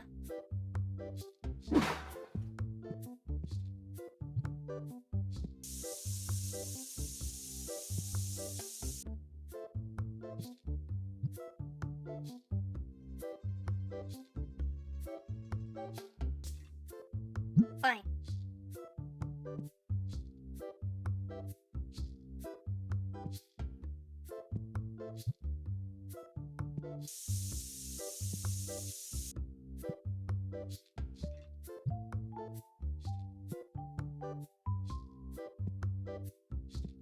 I'm out of pigs.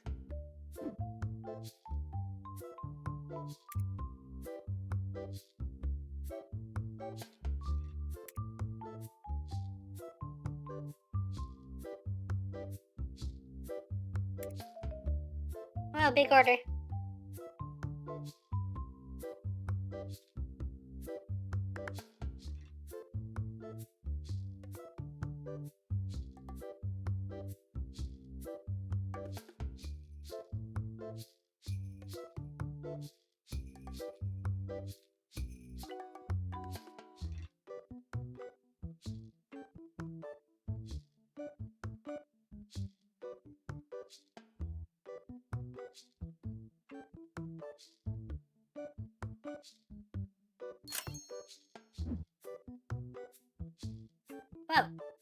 lady, I don't have that money.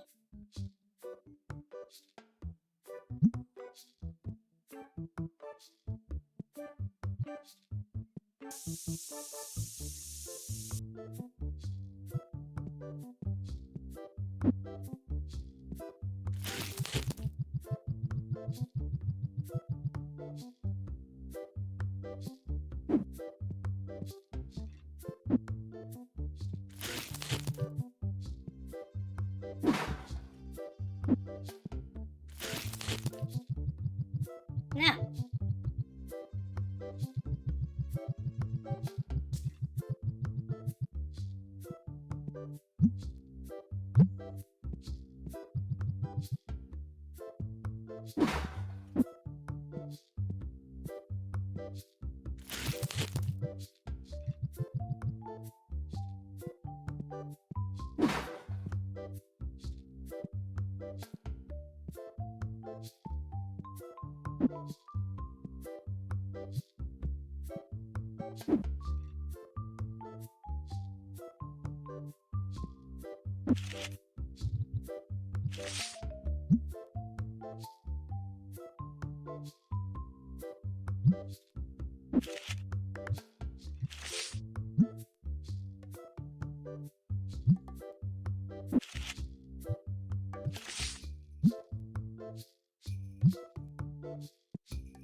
Hmm.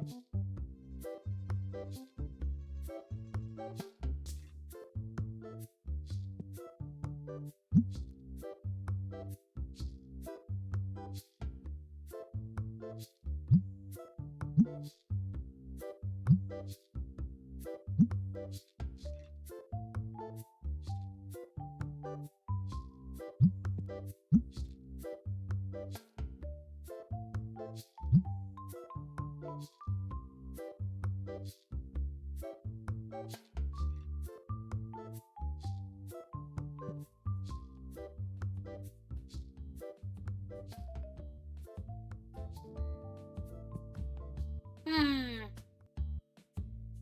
I don't know. Stinky.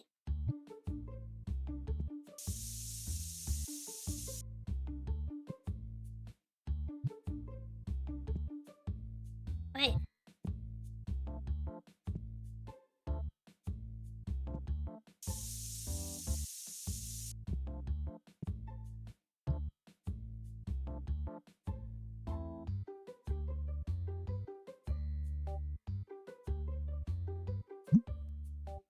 That would have been nice. Oh well.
Okay, so I definitely need more tables. Maybe.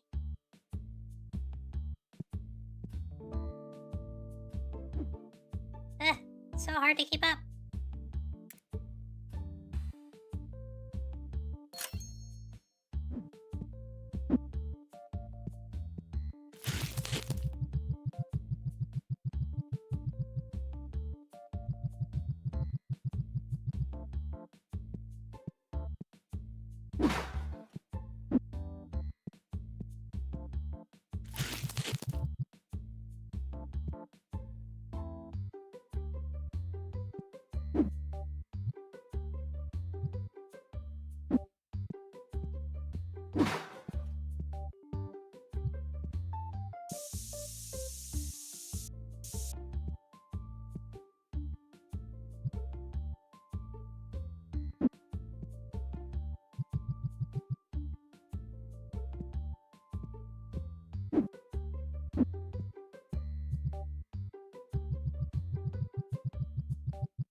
think my boy went home. I'm guessing.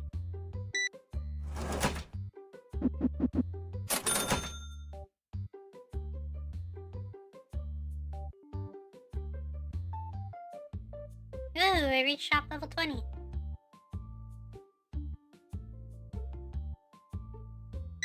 Whoa, big spender. Holy heck.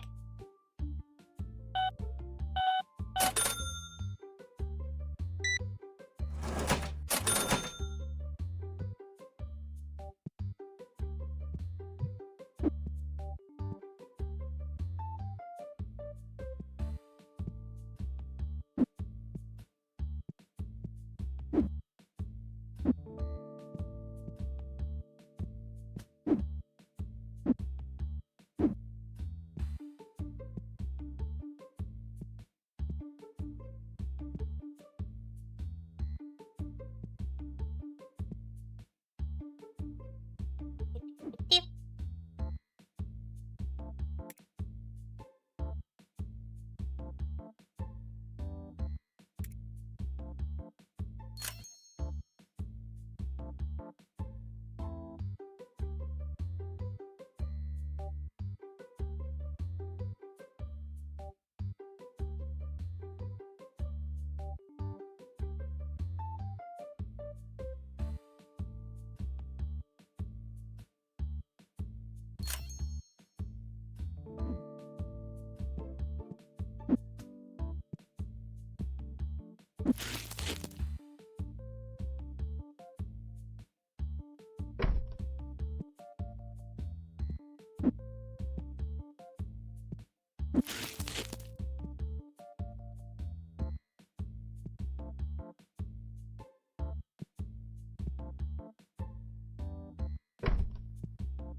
Okay, this should hopefully help.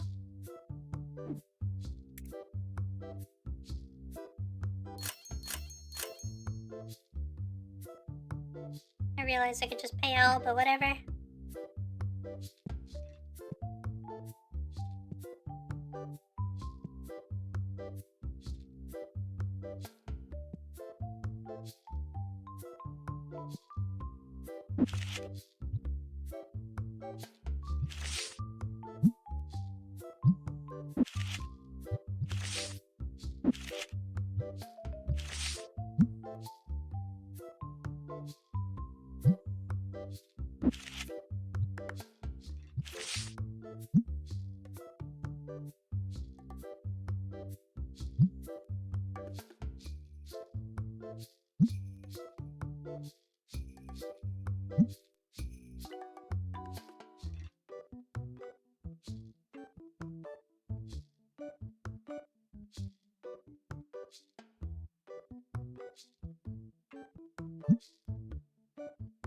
Oh, whatever.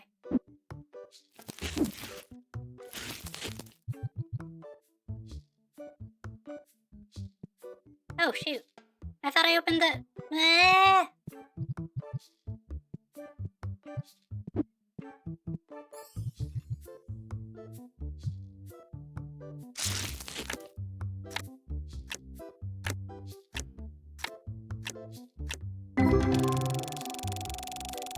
Okay.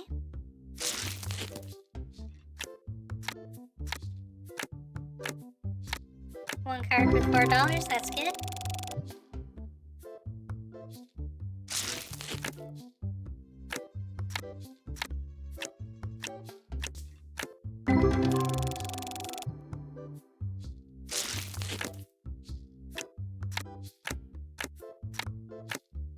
Couple of $2 cards.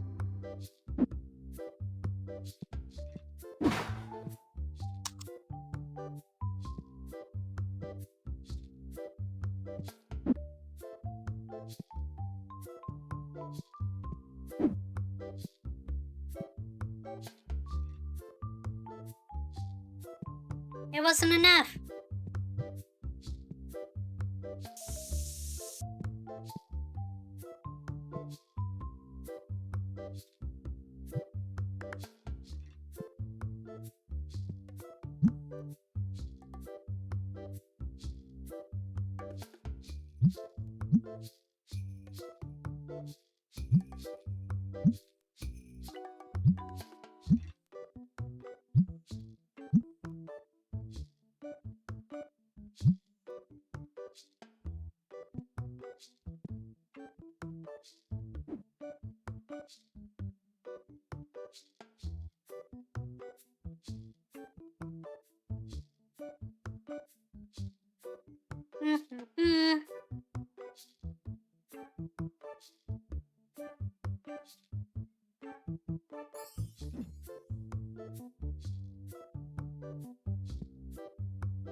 I need cool things.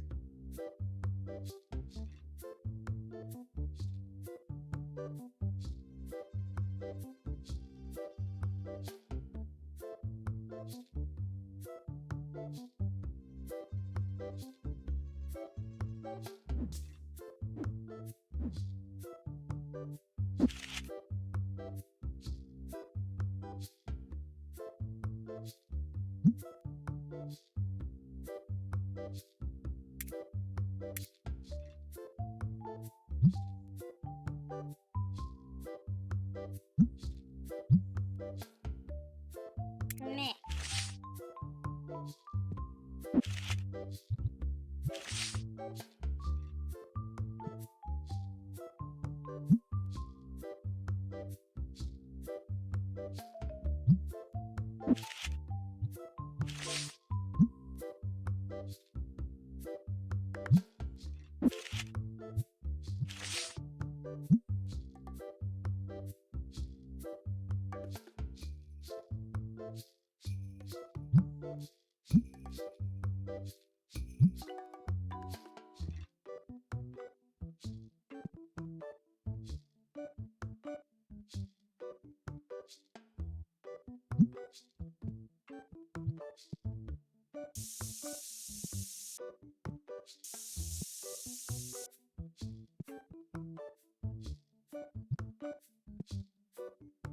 The automatic stink machine is not enough.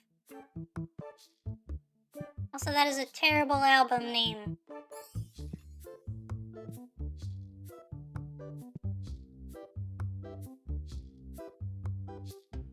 Oh my god.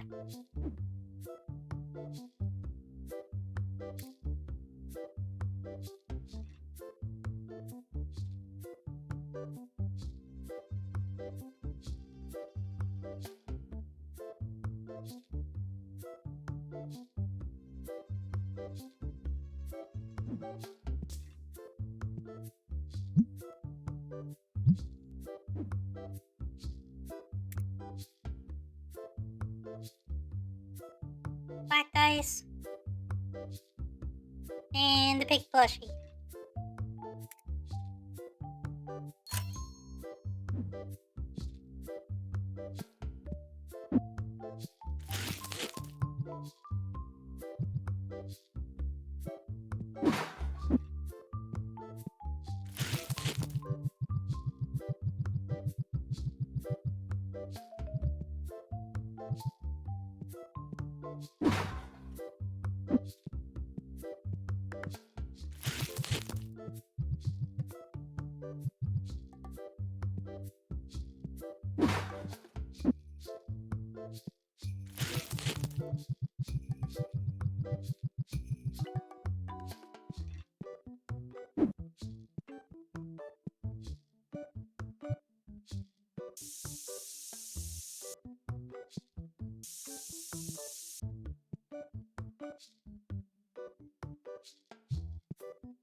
I don't have that kind of money.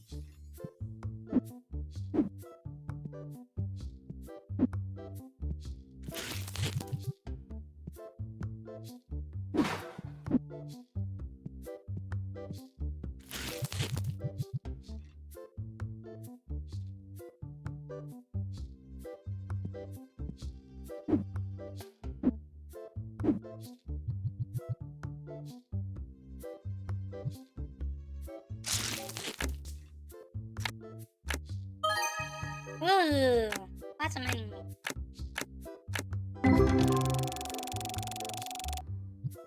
I'll take that $33 pack.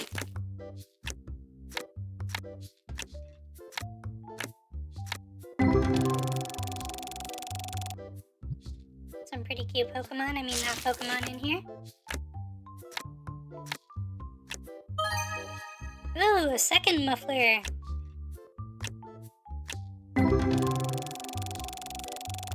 Ooh, $30 pack.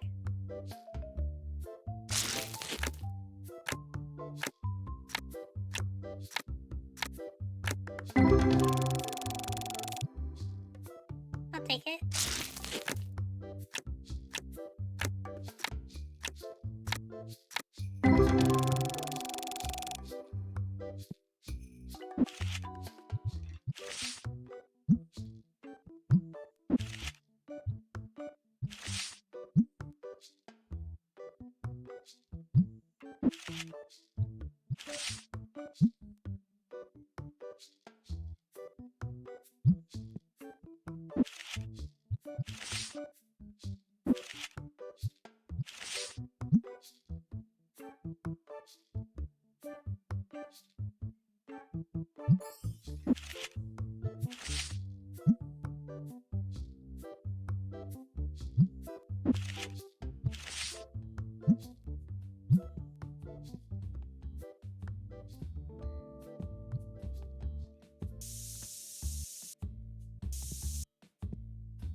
No. Unless...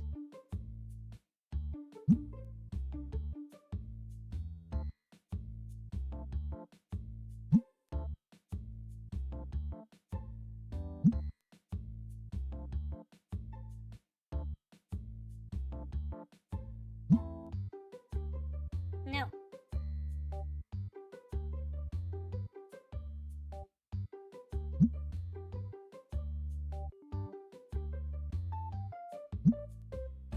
This is my final offer. Immediately changes his offer.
Ah.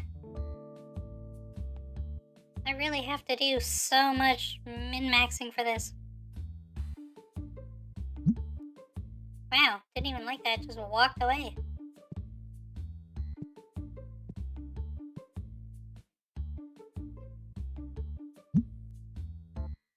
No, no, no, no, no, no.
deep, deep, deep, deep.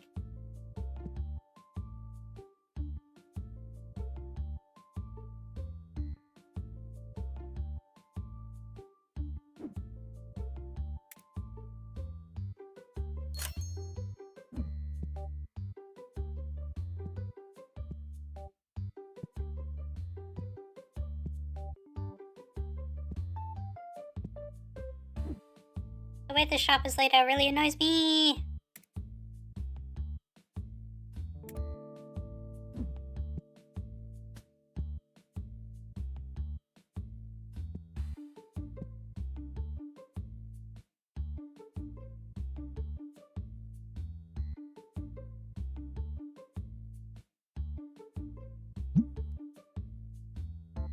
No, it's not.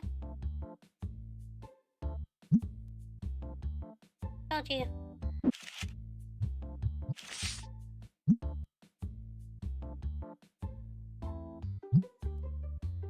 $20 profit.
Oof.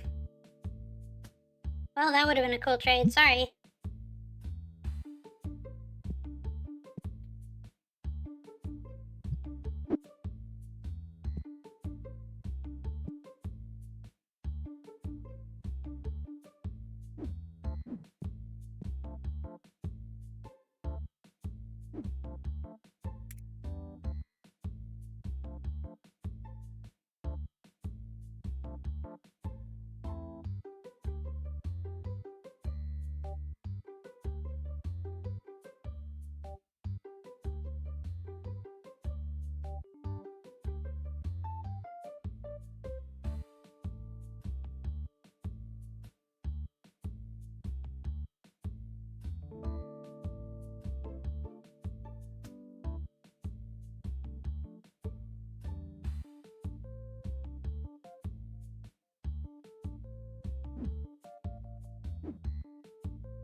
Okay, let's end that day. But, got a bot.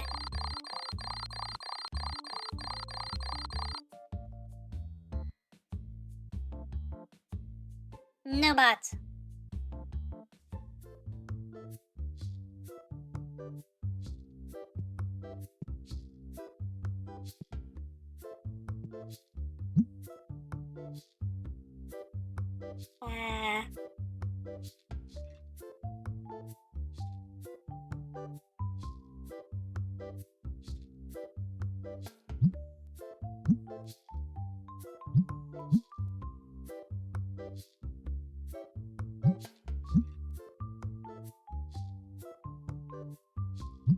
No 1.5. Oof, the red ones are not worth it. See if I can get 15 for them.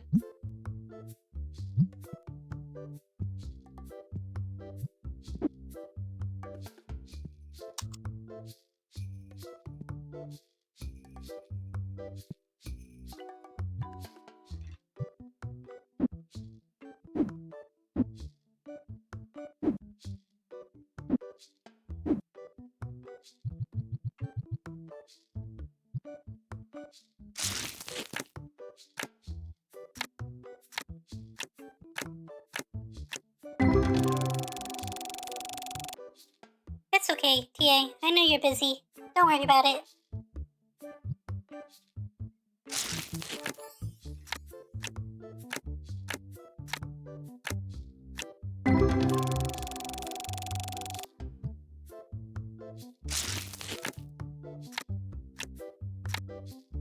One of the things I noticed from watching Silver a lot is that sometimes, well, pretty often her mod likes to miss out on catching the bots, so don't worry about it.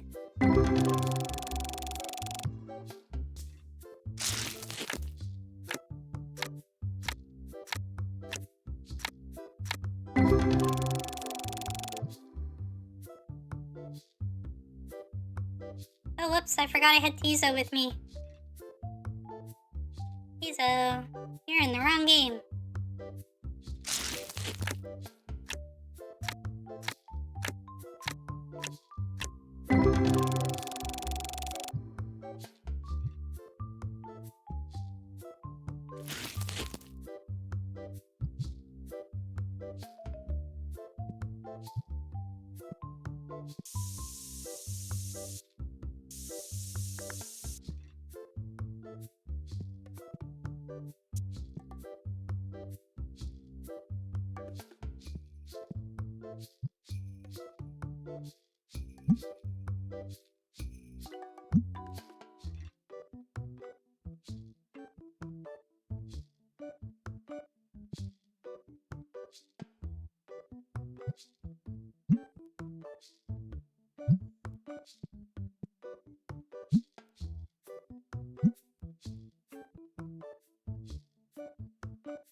Ooh, neat.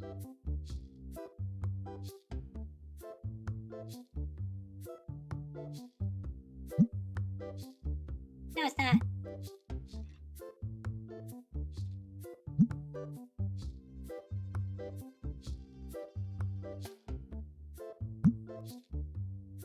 Ugh.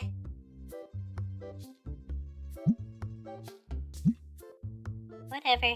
Jerk.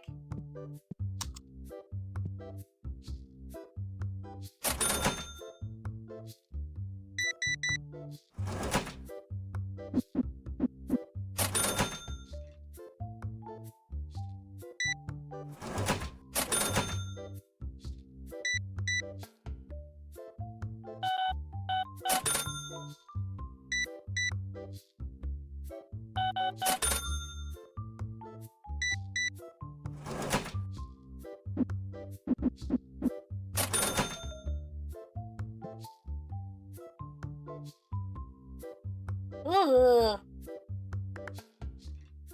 Yes, I can. I'm gonna lowball you super hard. $70. Wow.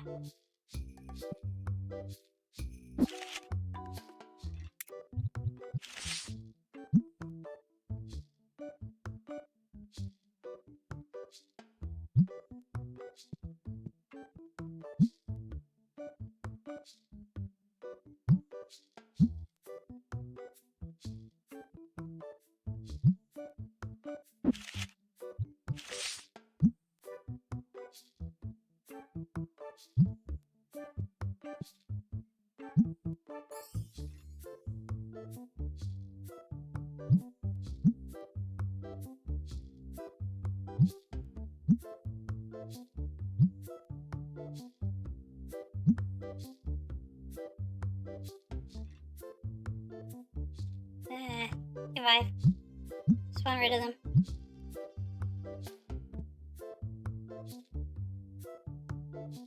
You're gonna get a little bald too!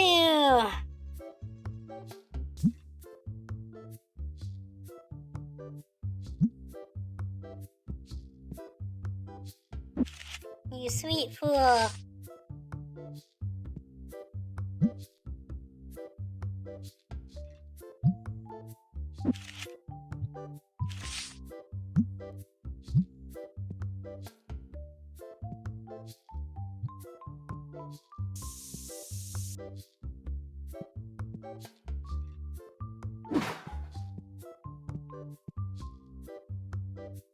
Oh my goodness, why is everyone trying to give me their cards?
I need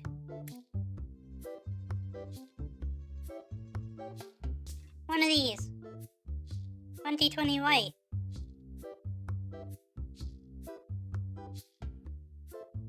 We need 2 of those boxes.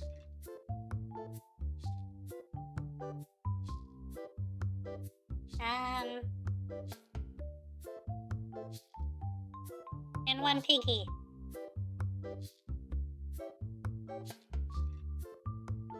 And that works for me.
That's a lot of money.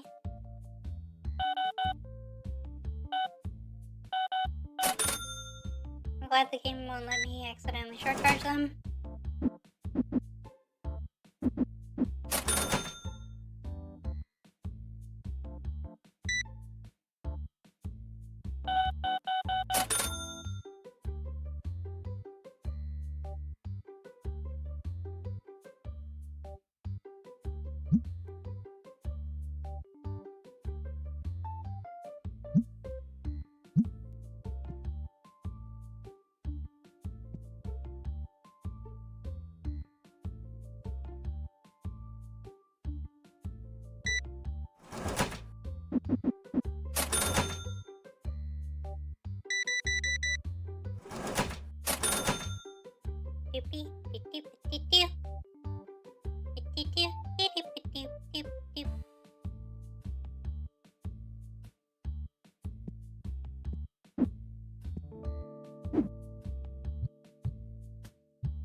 No.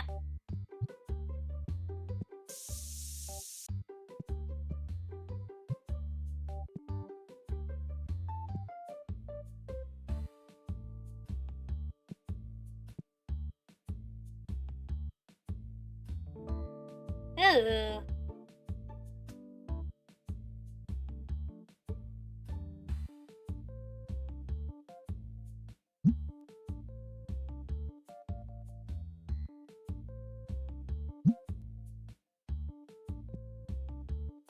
Oh, geez.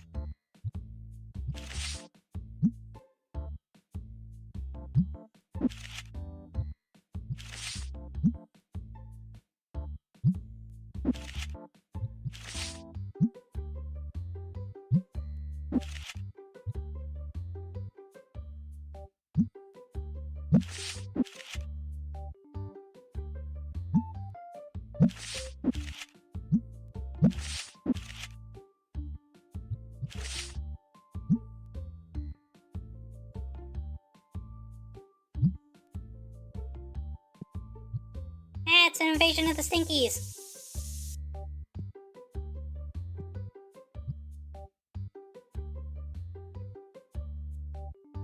No.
Oh my goodness.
whoever's organizing this store is doing a bad job.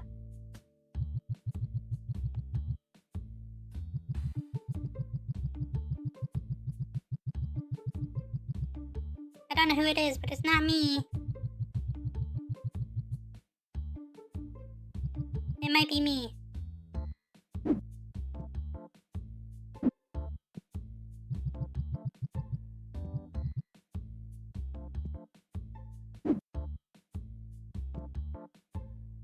Or you gotta go home.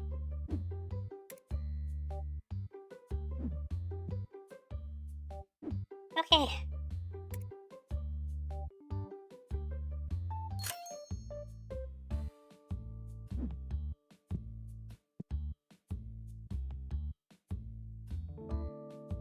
Progress is being made.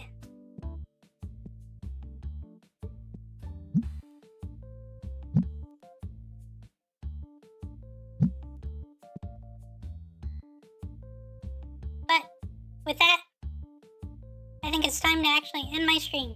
I've been going for a little while. Let's see, 3 hours-ish. So yeah. Thank you for joining me for my last solo stream of the year. With any luck, I will appear on Silver Stream on Saturday. And then, yeah, I'll see you in the new year. Thank you for joining me. I really appreciate it. And I hope you have a wonderful rest of your day or night or whatever you do. So with that, bye for now.